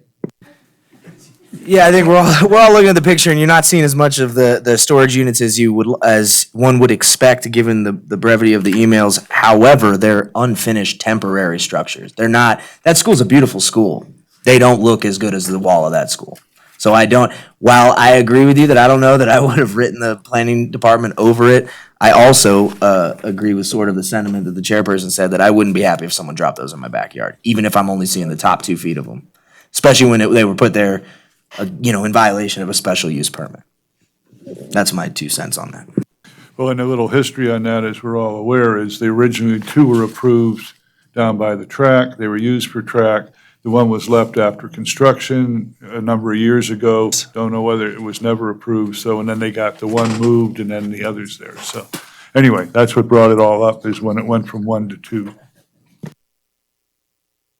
No other questions for the applicant? Thank you. Okay, thank you very much. We'll open it up for public comment. Anyone wish to comment on this, please feel free to come forward. No? Okay. Seeing none, we can bring it back for further discussion, or? I'd like to echo Terry's observation, is that, if we just planted some evergreen or some trees along that fence line, that would solve the problem. Mr. Chair, if I could, for clarification, Mr. Rabold's property is this one where the cursor is? And he's got a tree. So he's looking this angle. Oh, he's coming off the corner But over the The neighbors. school could plant trees on that blank section there. Yes. Even behind the truck, a little bit to the left. Yeah. I think. And again, do we know if those trees are on school property or those the homeowner's property? I believe they're on the homeowners, but I can't be So certain it of kind of that. looks that way. I think that the property line.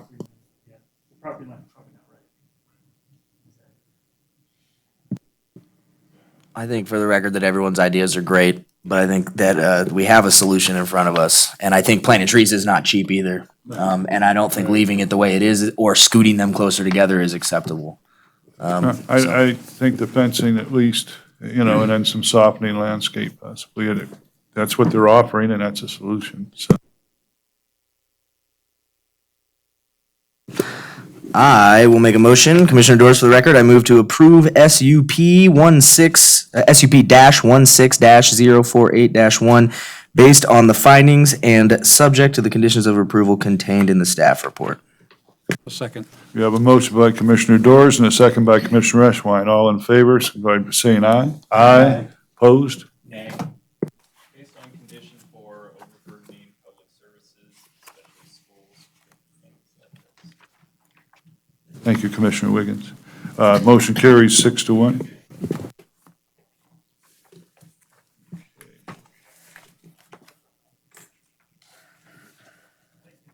Thank you.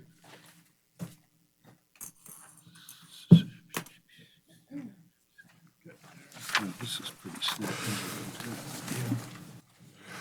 E5, SUP-19-100 for possible action, discussion and possible action regarding request for a special use permit to construct a detached workshop garage building that results in the accessory structure that exceeds 75% of the size of the primary structure and 5% of the lot area on property located single-family 1-acre zoning district at 1120 South Deer Run Road, APN 010-082-17. Heather Ferris again for the record. The applicant is proposing a 2,400 square foot accessory structure that will serve as a workshop and garage for storing vehicles owned by the resident of the property. The subject property already contains a single-family residence, approximately 1,872 square feet in size, a detached 1,000 square foot garage, and a barn, which is approximately 1,152 square feet. Many properties in this area have one or more accessory structures. It is common on parcels that are rural in nature to have structures such as guest buildings, garages, barns, RV storage areas, carports, etc. A garage or workshop is a permitted accessory use in the single-family 1-acre zoning district. However, Carson City Municipal Code 18.05.055 requires any accessory structure that exceeds 75% of the primary structure to obtain a special use permit. When considering all of the accessory structures on site, There is a cumulative square footage of 4,552 square feet, or 243% of the primary structure.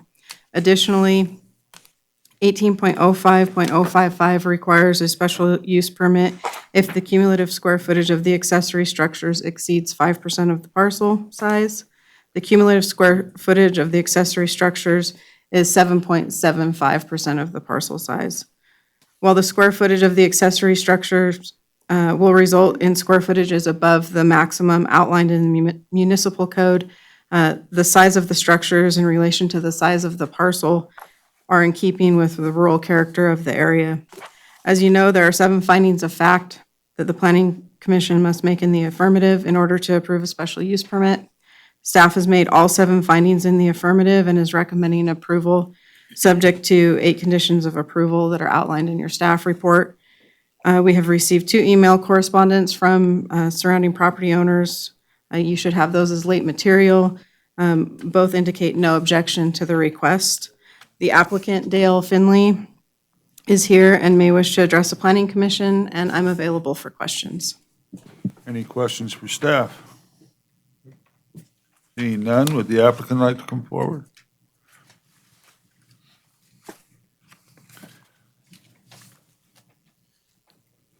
Need a smaller truck, sir.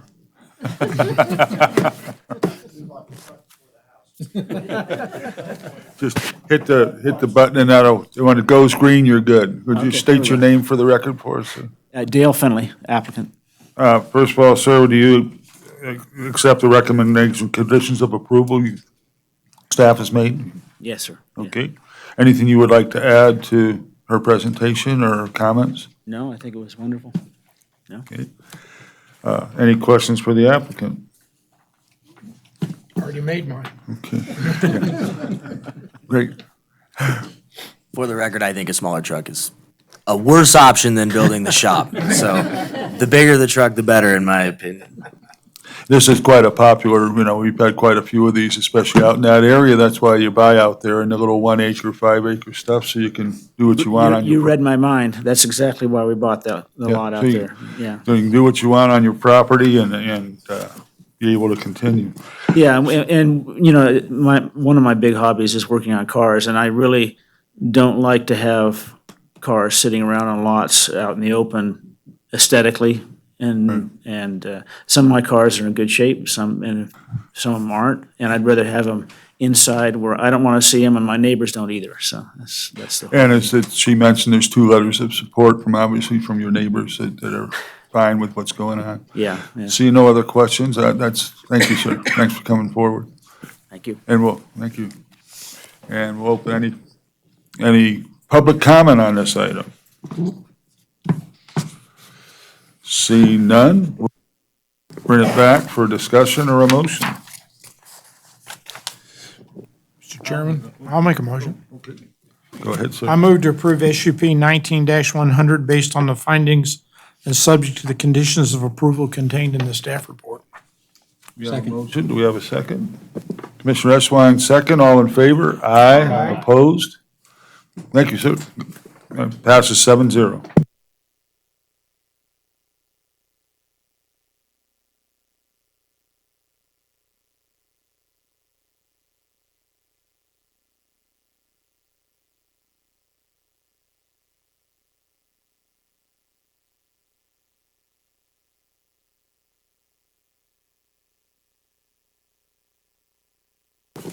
Okay, moving on, E6, SUP-19-098, possible action, discussion, possible action regarding a request for a special use permit to operate a church on property located in multifamily apartment zoning district at 1380 East Fifth Street, APN 004-113-10.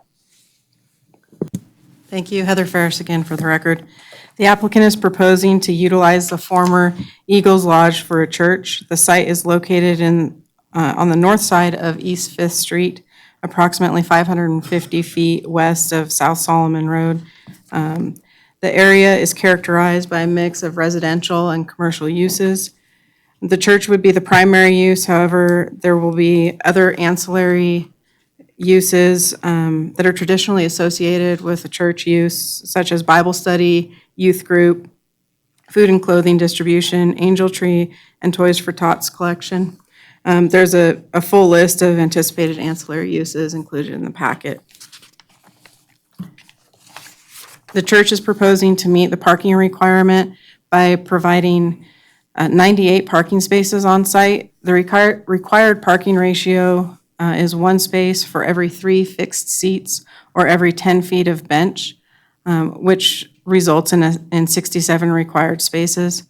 As you can see, there's sufficient area to provide adequate parking. However, staff does have concerns with regard to the layout of the parking, particularly with spaces that are shown backing into each other.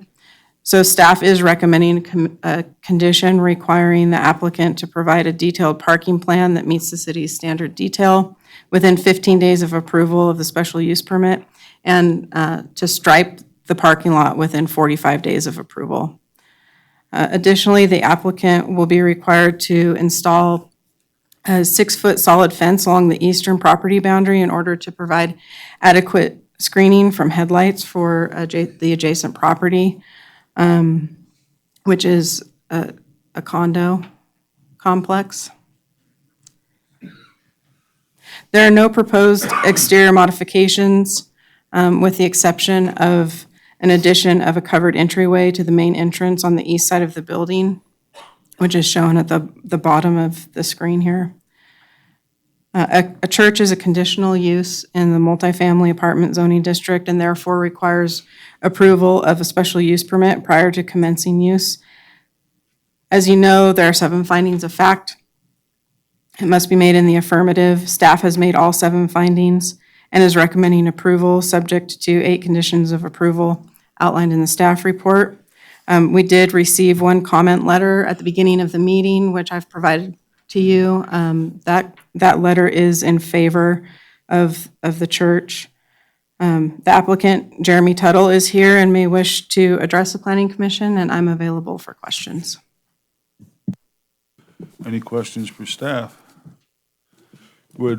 To leave the parking, would possibly angle parking help that, I would imagine, or whatever, if they decided to do that? Yeah, they have sufficient space. They just need to sit down and actually use our standards. I was a in member of the developing the parking Eagles plan. in the 70s and 80s for like 20 years, and I believe when we were there, we did use, they just kind of angled it. It made it a lot easier to back in and out without having to worry, so. Anyway, any other questions for staff? Just one. Is the church operating now? Yes, they are. Okay. I drove by there today. So did I. No question, just a comment. I think that I think it's a perfect location for this. That corridor, given what we've been talking about tonight with everything from Lampa to the 3 blocks away, the development that we tentatively approved. I think that corridor along 5th Street is in need of nicer stuff. And I think that's something, not that it's crappy or anything, but I just think that it's in need of nicer stuff. And I think something like this, a good community involvement-based organization is absolutely perfect for that location. Thank you. And I'd like to comment and compliment you on all that you're doing with your hours of operation. It's obviously much more than just a church on Sundays. So as far as the tutorials and blood drives, and I mean, the list you gave us is very impressive, and we're glad you're here, so. Would the applicant like to come forward, please?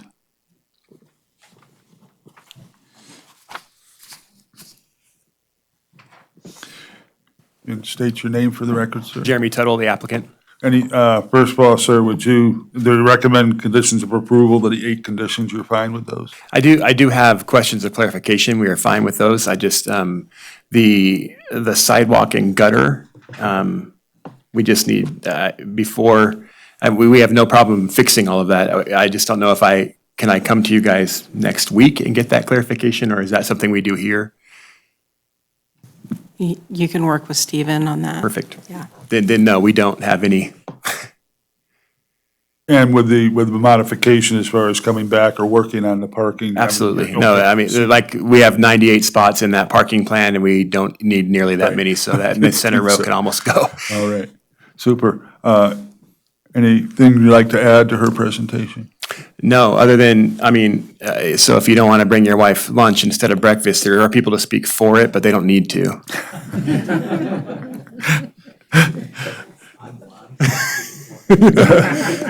Any questions for the applicant?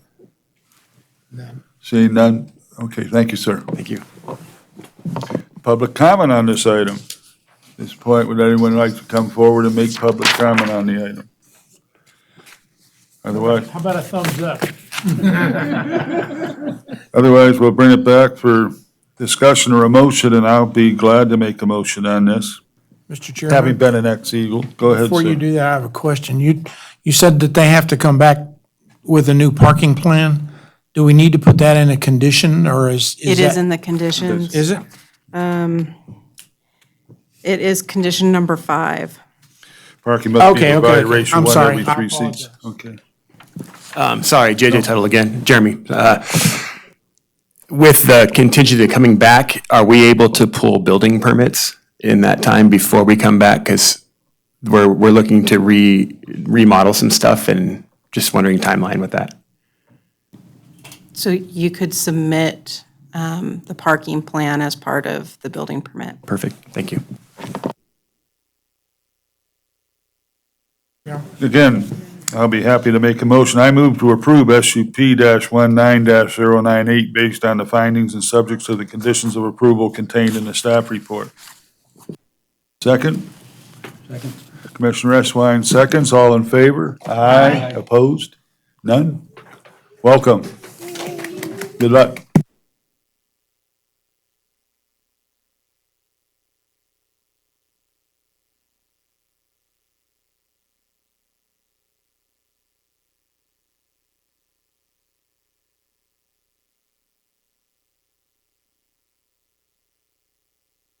Moving on. The one we wanted to see, E7, MISC-19-047, for possible action, discussion and possible action to determine if grounds for revocation or reexamination of special use permit U-79-25 exists, and possible direction to staff to issue and serve the applicant with an order to show cause why special use permit should not be revoked or reexamined relative to special use permit U-79.25 in Conservation Reserve Zoning District located at 74,000 Brunswick Canyon Road, APN 008-531-44 and 008-531-45. Hope? Thank you, Mr. Chair. I presented the findings of an investigation to the commission on May 29th. I requested you not take action because I wanted to speak with David Navarro. He hadn't been available. He has long tenure with the department, and he supervises the rangers, so I thought it was important to speak with him. I did, and there was really no information there. He really wasn't part of the gate, or he had never talked to the folks at Brunswick Materials. So there was nothing I gained in talking to him that would cause me to suggest to you, you schedule a show cause hearing. I also provided to you the updated gate log that the Rangers have been maintaining. And since that May 29th meeting, that gate has remained open. So at this point, I'm recommending we do nothing. If I were to say not to do nothing, I would be saying to schedule a show cause hearing for having that and have them show you why the special use permit should stay in effect. I think they did make some mistakes, but I think we're on the right course right now and there's no need for action. And they've been, worked with Parks and Rec and what, to coordinate and et cetera. I know they were working together on that stuff. I think Parks and Rec is fine with it as well. In terms of the special use permit that you approved, there were a lot of conditions of approval about sharing codes and things like that. And we're still in the process of handling those logistics that were part of the conditions of approval. So we're basically, no recommendation is needed, so we, I don't believe any action is needed from the commission unless any commissioner disagrees and wants any type of follow-up. okay, any questions for staff? It's my time to shine. Alex Doors for the record, Commissioner Doors. I take extreme and great exception to this. I think I joined the planning commission and sat at that table under the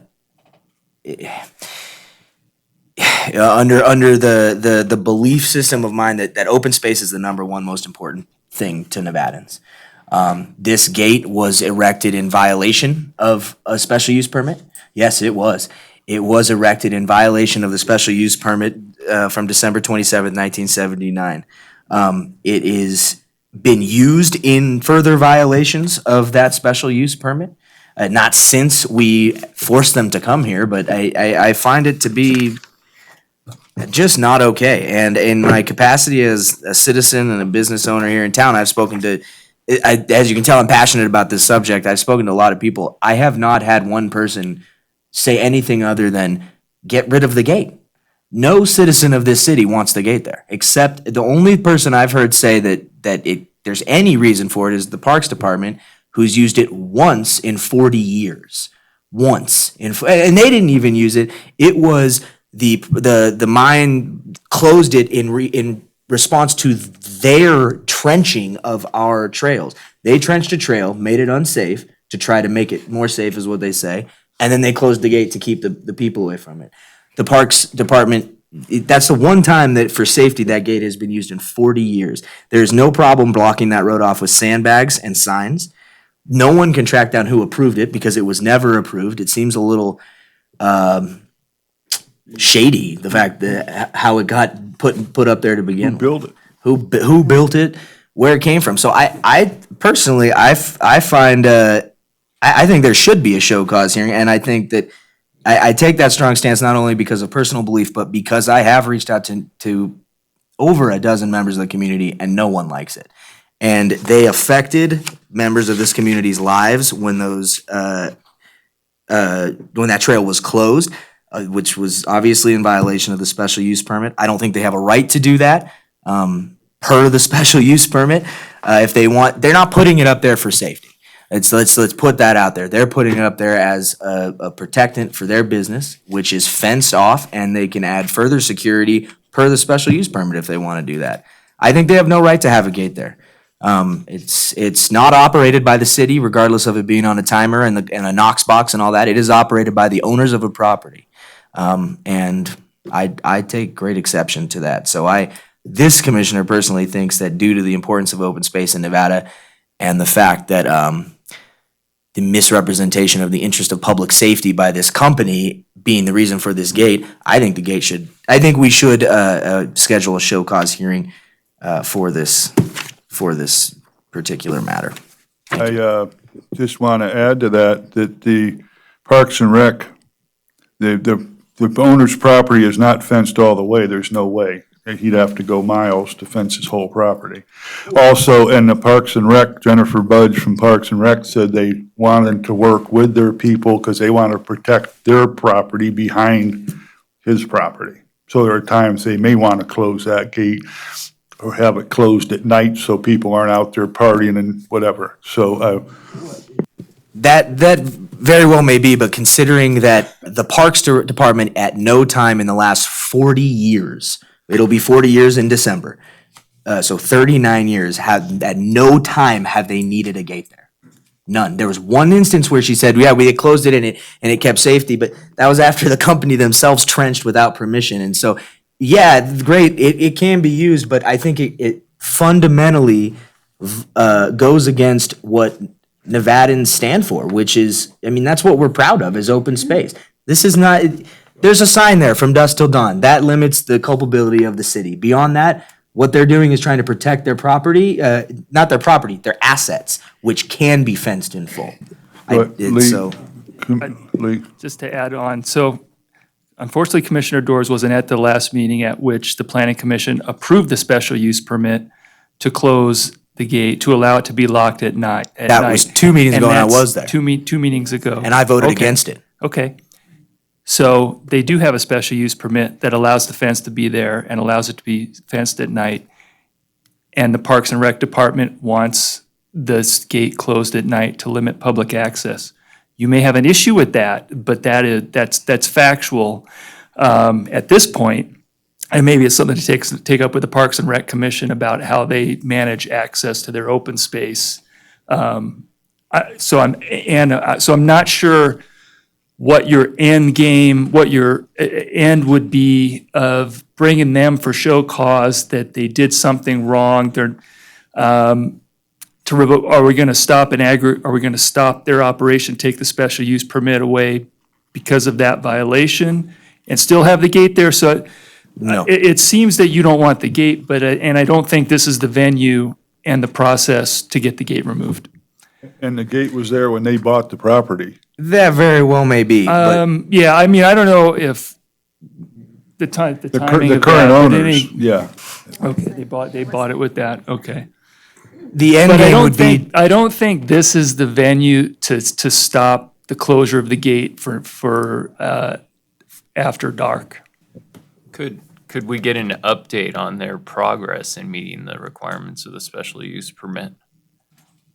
Wouldn't it be better maybe to have staff get with Parks and Rec to clarify? I think is probably the avenue we might want to take.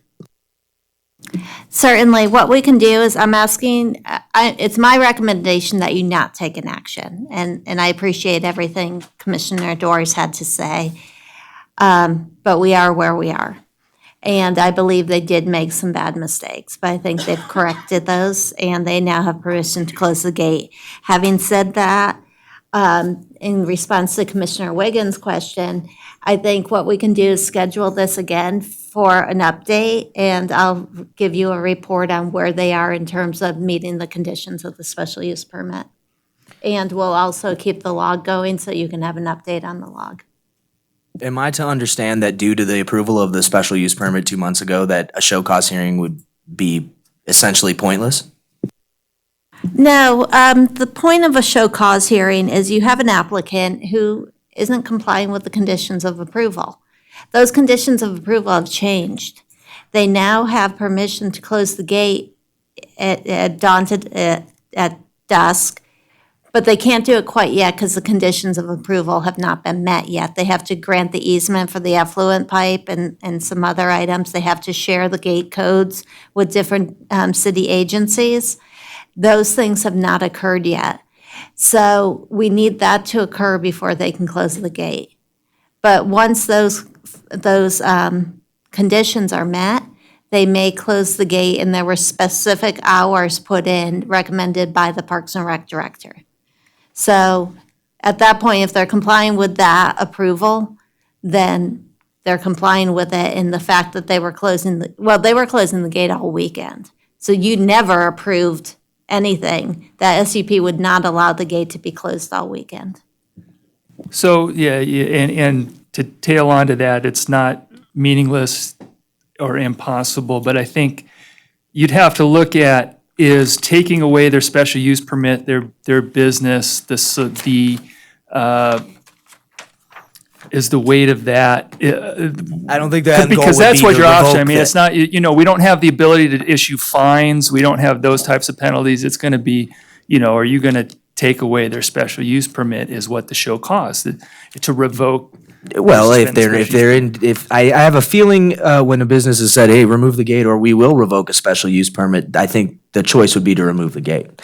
And I think that it sure seems to be what the whole point of this thing was from my researching it, is to find out if what they're doing is okay and if we should change that via, for lack of a better term, because I'm not thinking, threatening their SUP. Without a threat. Which comes that's kind of back a bad around word. to if your goal is to get rid of the gate. to get rid of the gate, that decision is passed. So I think you should talk to Parks and Rec. I want to put it on the record then, that having that SUP that we voted on 2 months ago, before we are able to determine whether or not we should have a show cause hearing, I believe all of us, whether we support the gate or not, put us in a very tricky position. Because at this point, having spoken, and it doesn't, I get city staff and Parks and Rec like it, but that's not why we're here. We are the buffer between city staff and the citizens of this city. And the citizens that I've spoken to, and granted, I didn't hold some town hall, but the ones I've spoken to, all 100% dislike the gate. So for the record, we have been put in a tricky position. Essentially, our hands are tied. And my comment again is the fact that that gate is there, the two parties involved are the owner of the property and the owner of the open space, and the fact that the open space owners want to protect their property going against some people in the city that want to be able to go out there anytime they want to or whatever, I don't think that's in our parameter right now. We are the open space. The way it's designed is we are supposed to be as citizens, the owners, and those are administrators of the open space. So I think that's a fundamental and definable difference. Commissioner Preston? Okay, Alex, one thing I want to let you know is I sat on open space when the open space made the acquisition of Brunswick, and I'm like you. That gate went up and it was put up by Mr. Bertinoli. And Mr. Bertinoli closed the gate at that time when the acquisition was made by Mr. Serpa. Sitting on the open space committee, out of 6 members, I was the only one that actually had a flavor to go ahead and get rid of that gate. I was also the only one that said that I thought that they didn't need the gates on the other side, which they now turned into the Cottonwood Gallery. They also indicated that they did not want to have access up into that area, and part of it would be there is still, and I think it's still in there, an easement for the V&T Railroad. So there's a lot of things that are involved in that, and I think probably the best person for you to talk to get a really good history of it would probably be Bruce Scott of the Open Space. No, because the thing is that there is some history that is to it. There's some different easements that are involved in it. There's the affluent easements. There's so many different things that are involved in it. I'm like you. I mean, I grew up here and I grew up partying out there. I actually had access out there. One of the reasons my knee sucks right now is because I used to ride motorcycles out there. So no, I get it. But at the same point is the venue for you to look at this is actually open space, because open space is the one that actually pushed this through. At this point, it sure seems that way. The venue could have easily been here. Yeah, I don't. No, I'm going to tell. No, I'm going to tell you why too, because I was just thinking about it through. Because the only reason you were amending the special use permit is because there was a special condition in there that they can't block access through their property. You could not allow them to block access to their property. The city could still keep that gate there. The open space department could still keep that gate there and protect public access. Therefore, so it is the open space committee that needs to make the decision of how they manage their property. So, And we were you trying. know what I mean? We were trying to, I understand what we were you're trying to saying. coordinate and get them and Parks and everybody to work together to come to an agreement as to how to best take care of that situation out there. I think, again, for the record to restate, I think that our hands have been tied. We're in a somewhat tricky situation regardless of whether we would have been able to accomplish what I'm saying or not. I still think, what's the point in voting in making a formal action if essentially we've approved? I mean, it seems like we've been put in a sticky situation. And also, again, city staff and Parks and Rec and the property owners can all agree on something. The general sentiment that I'm getting is no one likes the gate, and the people who don't like the gate are the ones that we should be hearing, not the companies, and not as Nevadans, we do not allow corporate entities to restrict our access to public lands, and I find a fundamental problem with that, and that's the point. I hear what everybody's saying. And they should go to the open space committee to make those concerns known. That's what I'm saying. I This think is that not we should. within I the think purview that of the this could have been planning approached differently, and regardless, we can talk about that later, and maybe I can be educated on the matter. Thank you.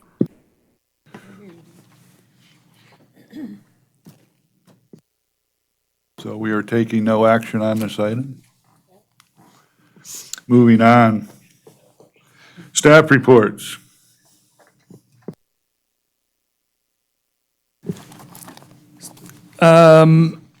Write down. Oh, for the items previously before the Planning Commission that went on the second Board of Supervisors meeting in July, they approved growth management as recommended and the tentative subdivision for Railroad Drive as recommended by staff. There were some minor amendments to Railroad Drive, or pretty much as recommended. For the next Planning Commission meeting on October 28th, we have 8 items again, including 2, I won't go through each one and for base of time, August 28th, including 2 more tentative subdivision maps. 2 more? Yeah. Are we going to need to split the meetings or something if we're No, going from like today? we'll look at that and get with you. Obviously, these continued large agendas are eating into our ability to talk about Title 18 and such, but just to give you a quick update, I mean, we've gone through the uses and we're still verifying this, but I got 15 pages of individual uses and which zoning districts they're permitted in on table form, which was really something we need to do to get to that next step, to look at the definitions and the use districts, because it would take that long just to explain how the current code works going backwards. So we'll put this together. We're definitely going to have to schedule something off meeting workshop somewhere else to get together to talk about these things. But we're when we get this nailed down and we're double checking this and proofing this, I'll set up a meeting to get everybody together in the next month for that. Hope? I just remembered one of the changes to Railroad, which was really interesting, so I want to share it with you. On the subdivision at the end of Railroad, and Mike Rayleigh, the applicant, brought this up, and it was a great idea, the board went with it. They will put up signs at Railroad and Salomon that say directs construction traffic to Fifth, but it will be enforced by the general contractor, and it will include the phone number of the general contractor. So if there's a problem, the people complaining will report it to the general contractor, not the city. So I thought that was, I wasn't familiar with that approach, but Mike was, and it sounds like a great solution, so. Well, and we had discussed that at the time and suggested, he said, we don't want the contractors all, getting everybody mad or whatever.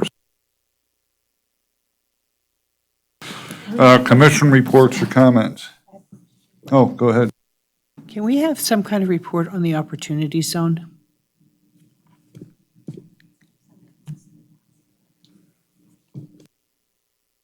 Yeah, I'm kind of thinking about that. 'Cause I'm not sure who knows enough about it to give you a report on it. I think what I really want to know is I want to know where the parameters are and so forth, because I'm looking at it and it seems to be in this corridor that we're spending a lot of time on right now. And so I'm looking at special use permits and so forth, and if you have the opportunity to have some people come in and actually change things, purchase properties, looking at the long-term goal to possibly bring in some of your things like your affordable housing and this type of issue, I'd like to see whether or not there might be some possibilities for us to at least consider it. Any other commissioner comments? Commissioner Borders? You sent us an email about the November meeting on Tuesday, What was going to happen?